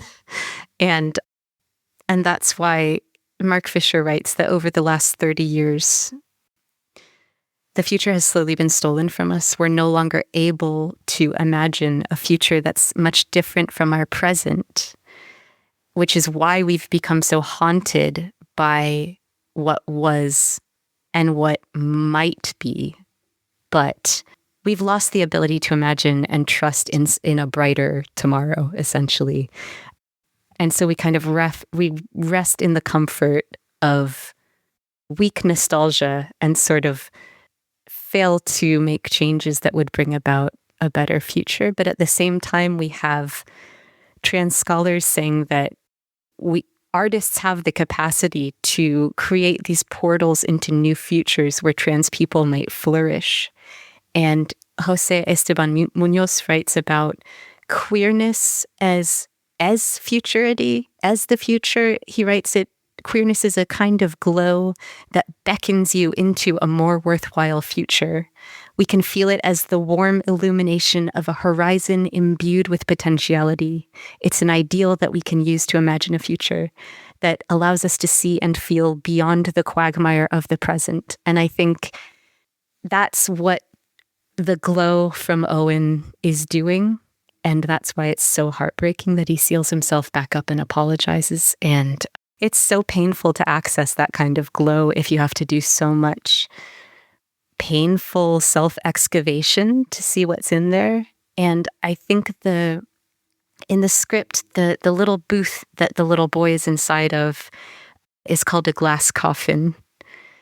In case anyone doesn't remember the scene, there's like maybe a 9-year-old boy, and he's wearing a crown that says birthday boy on it, and the camera keeps hovering over the word boy, and he's in this tiny little glass booth, and then like there's big flashing sounds and lights, and like dollar bills like flow up through the coffin, and he has to catch them while everyone's yelling like catch the money at him. And I think that it's like a beautiful visual representation of the kinds of incentivizing that are forced upon kids to like stay in whatever gender we assigned them, right? Like if you stay a boy, you get to wear this crown and catch all this money, and we're all going to shout at you, but you're also going to be under constant surveillance to make sure you're still wearing that crown. But look how much money you get. Meanwhile, we have 42-year-old Owen with a family to support who's like opening boxes of balls all day. And yeah, I think that the film iterates that in the terms of money is interesting. And I love what you both said about that. Like, especially with the Munoz quote you just gave us, I started thinking about the newest new wave of like trans cinema, which in many ways is very punk. I think there are so many films that really try to reject the commodification under capitalism. I mean, Schoenbrun's first film was also like filmed on like a small budget and like independently, I think, which like independently can mean a lot of things, obviously. But Yeah, there are all these other great films like A Castration Movie or The People's Joker by Vera Drew, who just don't care about commodification, who are released online, or The People's Joker basically takes the famous characters from the DC comic books and just remixes them. And obviously there was the problem with copyright claims, of course. But Vera Drew also did not care about that. And I find that very interesting because that is a way of resistance and while still operating in this whole continuation of the end of history and the culture from the late 20th century having to be remixed and remixed and remixed all the time because we can't imagine anything after capitalism. I think Mark Fisher also said that it's easier to imagine the end of the world than the end of capitalism, right? A lot of the films that you're talking about as punk are also like really genre and really fantasy. And it reminds me of this excellent quote from Shuli Branson, who is an incredible theorist and like anarchist organizer and trans. The quote is, "Scrupulous realism helps reproduce an ideology and a hierarchy of values. And in this way, the seemingly innocent realm of realism turns from descriptive to prescriptive. And that's why we need fantasy." That's why fantasy is so important. Because I think realism doesn't do enough. I am just so excited about how consistently like color in the film tells the story of the film. There are all these kinds of like, obviously like Owen is bathed in pink light when he's watching I Saw the TV Glow. That's like the most engaged in life he gets to be. And then we have this kind of like sickly yellow-green, which is a mix of that pink and then the blue of the Midnight Realm. And in the sickly yellow-green, it's like a real mixed vibe. Like you're at the voting booth and your mom's there, so you feel kind of safe, but you're still at school and it's really disorienting. Or you're in the car and the sickly yellow is coming from the streetlights and you're with your mom, so you feel safe. But again, you're talking about whether your dad will let you do something, so you're in danger. And then as the film goes on, the warmth gets leached out of it. And like you said, Mike, we can see that in the like the red lighting at the beginning of the bar sequence and the like harsh blue-white light at the end of the bar sequence when the tone really changes from like lyrical and loving to like really harsh and suffering. And then in the second half of the film, pink and red are almost entirely absent and we get earth tones, we get a lot of blues.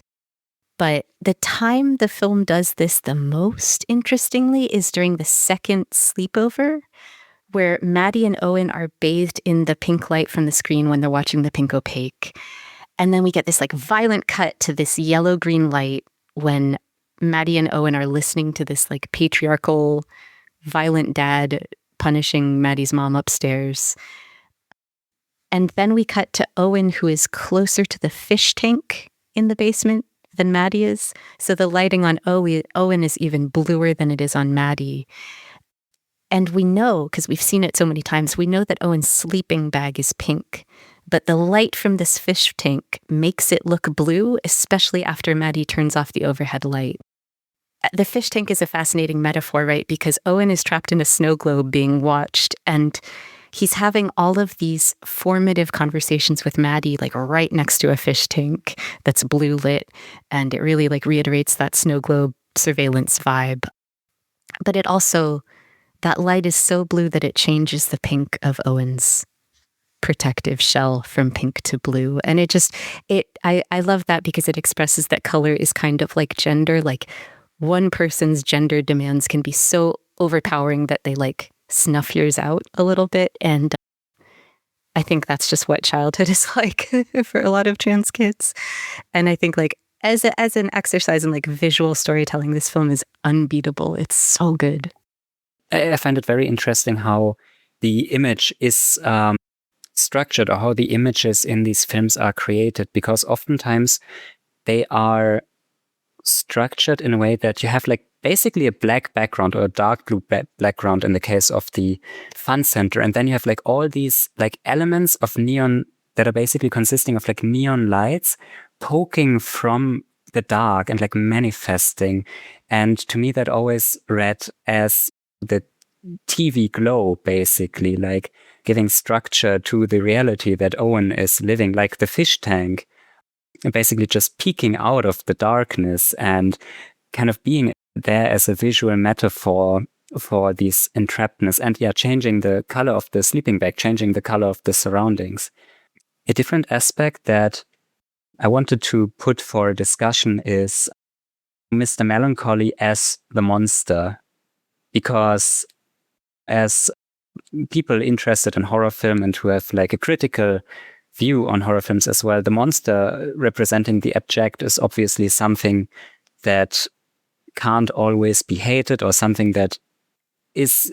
the monster is not always the villain, right? In movies, the monster is always something that is actually much more tender. And I was wondering about that with Mr. Melancholy, because Mr. Melancholy is obviously the most physically monstrous creature in the film. In many ways, with the character, I'm thinking about references to David Lynch once again. Like in Eraserhead, you have like the man in the planet who is basically pulling the levers, controlling the life of the main character. Or I don't know if you've played The Legend of Zelda or Ocarina of Time, where there's like the moon coming down to Earth, and you have like only so much time to stop it from crashing into Earth and destroying everything. And like basically when you don't manage, you have to like replay it in like this time frame. And yeah, I wonder what the positive reading would be of Mr. Melancholy, who becomes so representative of repression in many readings, right? We were talking about voices, and Mr. Melancholy seems to have what I would recognize as a more female voice, even though it's got the distortion on it. And I don't know if Mr. Melancholy, I mean, what is Mr. Melancholy's master plan? What motivates that character? And I'm not sure what it is. It's like, going back to Buffy, it's like there are evil people in the world, there are vampires, but then you have Spike, who is probably one of the most beloved characters. I mean, Angel, the one that she falls in love with, who is a vampire.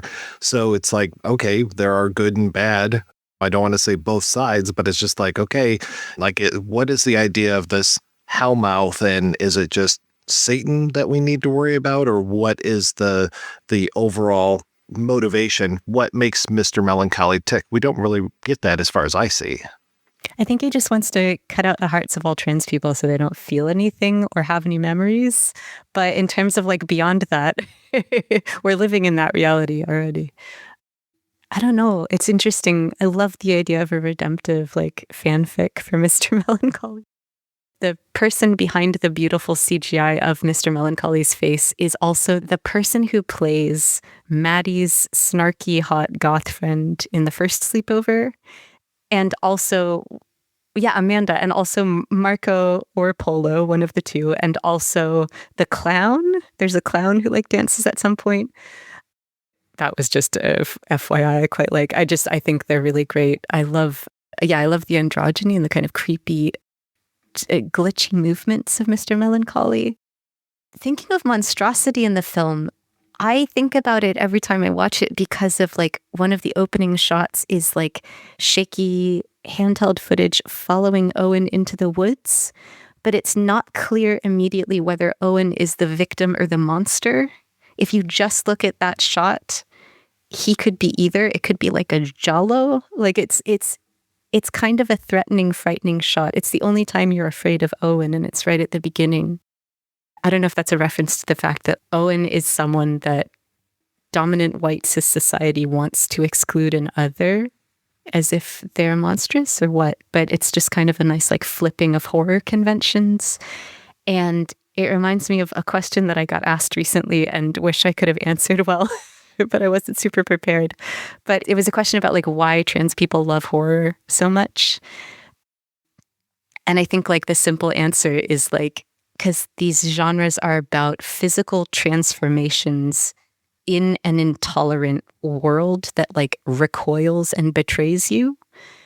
And so there's a lot of ways that horror can show political realities that like other genres just can't do. And so I think that's why it's important to ask about monstrosity like you did, Maxi.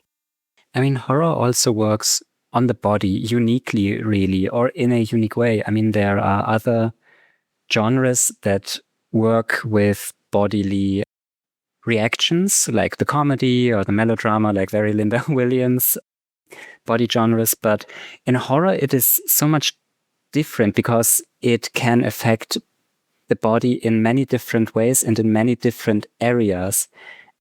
While I guess melodrama and comedy are very much reserved for one specific affect that is either laughing or crying, right? And in horror, you can have like this whole range of emotions working on the body. I was thinking about that first shot of the shaky cam and Owen like being viewed from behind going into the woods. And it is actually a very threatening shot because you also do not have any like, I guess you only have like the natural light or what is staged as the natural light on Owen. You're kind of disoriented and Owen blends into the environment, like wearing this kind of like not beige, like brownish jacket. And I was wondering if maybe it is staged in this kind of threatening way because Owen is about to reveal a truth which society does not want Owen to reveal, basically. So it's kind of like a disruption. Well, I tried to get Jane for this episode and was unable to. I didn't reach out to a whole lot of other folks, but I definitely reached out to them, and especially because they have a new movie coming out this year. I believe it's dropping in August. Teenage Sex and Death at Camp Miasma. Sounds like they got an even bigger budget because we've got some big names in there. Gillian Anderson is going to be in there, Patrick Fischler, Dylan Baker. So I'm really excited to see what they come up with because I really enjoyed this. I enjoyed World's Fair, and I enjoyed, what was the name of the other one? A Self-Induced Hallucination. Very creepy pasta kind of stuff. It's very interesting for me as a 53 going on 54-year-old person to see these and be like, oh yeah, just like growing up with the internet has to make life a lot different than what I experienced for sure. And just this idea of connection and disconnection, and starting off, we're all going to the World's Fair with this whole, I'm taking the World's Fair challenge. And it's like, all right, like the idea of filming yourself and putting that out online, it's so different than me growing up in the suburbs, much closer to the experience of Maddy and Owen, though even that, it was, say, 10 years prior rather than what we experienced with this movie. So yeah, very, very different. And I'm really glad that Schoenberg did more of a period piece with I Saw the TV Glow, and I really like the idea of seeing that progression of time. I'm very excited for that movie because it will also be the first, I Saw the TV Glow is not only in a sense, it's a transitionary narrative because we go from Owen as a child to Owen as an adult, but I feel like that movie will actually focus on adults mostly, and Schoenbrun's work has been so focused on like teenagers actually that I'm very interested how they are gonna handle this more grown-up narrative maybe, or a narrative that focuses on like adults. Not only adults, but even a person who might be a bit older, because it's about, in parts, about the movie star from like an 80s horror franchise that's coming back. So that is like a person that is like a bit older, actually. It's about someone who's obsessed with media from the past, but they're an adult, right? Yeah, it's like an interesting confluence of like the themes we've come to expect, but also like it's gonna be sexy and it's about grown-ups and it's like pretty lesbian, and that's great. I'm up for it, even if it's too scary for me. I don't do well with slashers, but I'm a loyal fan, so we'll see. Yeah, they've also been associated with possibly doing an adaptation of Charles Burns's Black Hole, but I don't know. That's been kicking around for a long time, so if Jane can bring it to the big screen, I'm there to watch it. I know that Roger Avery had a draft out there forever ago, and that obviously didn't happen. And I don't know if this version will happen with Jane, but more power to them. I really look forward to seeing what they do next. They're also going to release their novel this year, Public Access Afterward. People are saying that they are also, or like they've stated in the past that they are working together with A24 to end this media trilogy that consists of We're All Going to the World's Fair, and I saw the TV Glow with a TV show possibly. I'm not exactly sure that is what I've read, but I'm very excited for that, but that is probably a bigger project that still is in the making. I want this kind of success for all trans filmmakers, not just Jane Schoenbrun. Oh, yeah. I want it for all independent filmmakers. All right, we're going to take a break and play a preview for next week's show right after these brief messages. Looking for something superior to streaming? A place with more than 5 times the selection available on all of the streaming services combined? Check out Scarecrow Video's Rent by Mail service. Select from an unparalleled collection of over 150,000 films and get Blu-rays, 4Ks, and DVDs delivered directly to your door. Get in on it now at scarecrow.com and rediscover the wonders of physical media.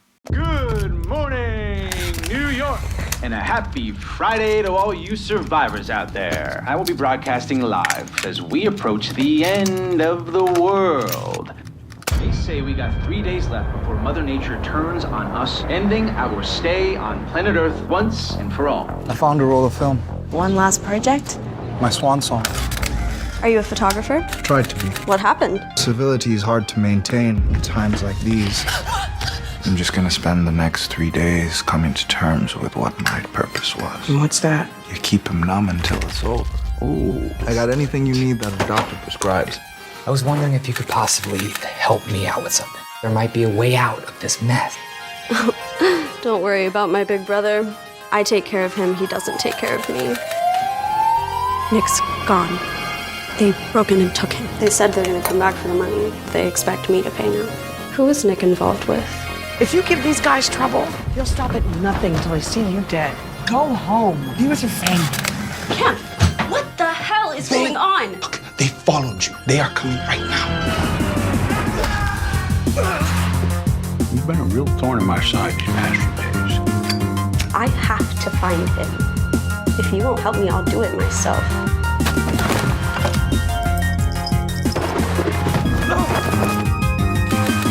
Just because civilization's gonna end doesn't mean that I'm going to. Find him. We'll find him.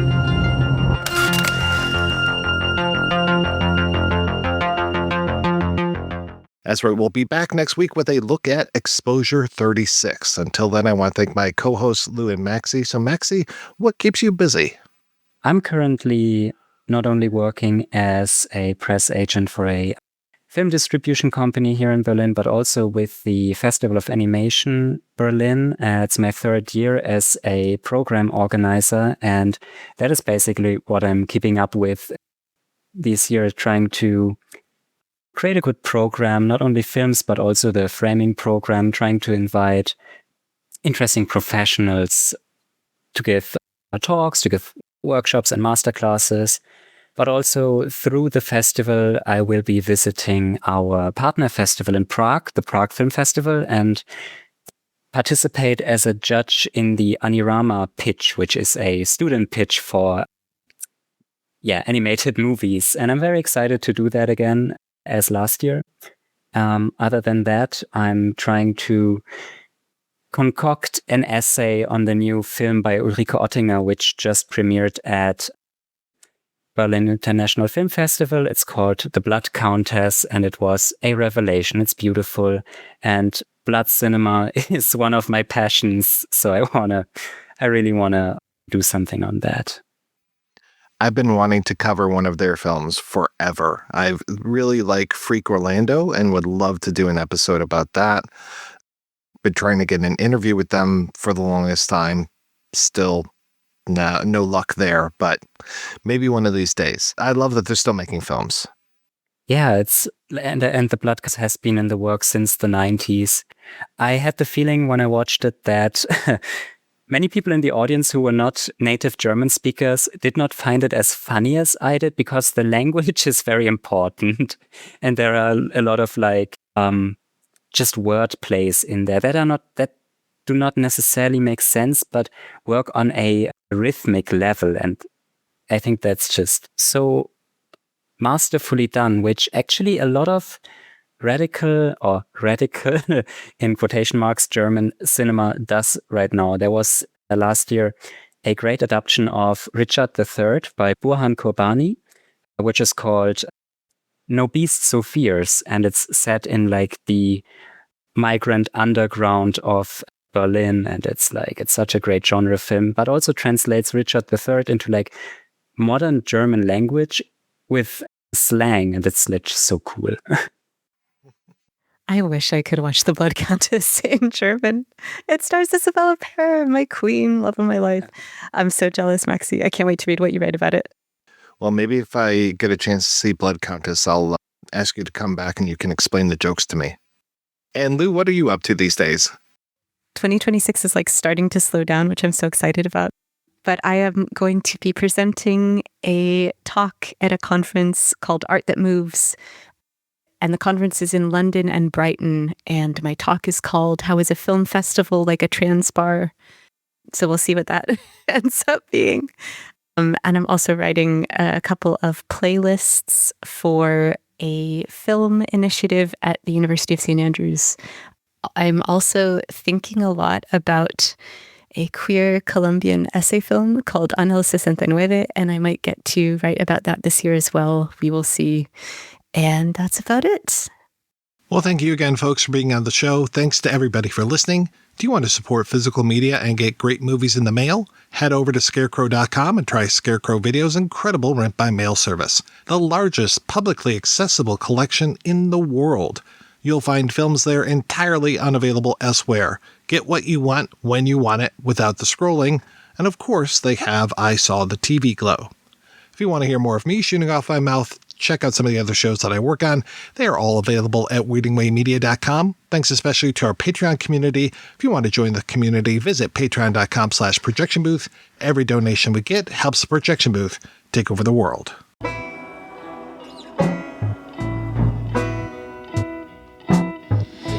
Used to be one of the rotten ones, and I liked you for that.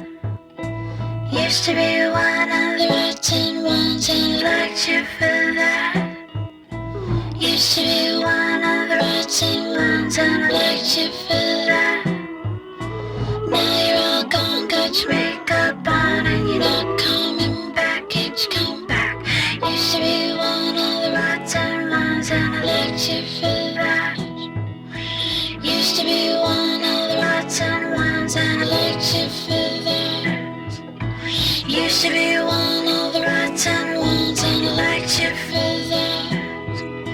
Now you're all gone, got your makeup on, and you're not coming back. Bleaching your teeth, smiling, flash, talking trash under your breath. Bleaching your teeth, smiling, flash, talking trash under your breath. Bleaching your teeth, smiling, flash, talking trash under your breath. Bleaching your teeth, smiling, flash, talking trash under my window.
Used to be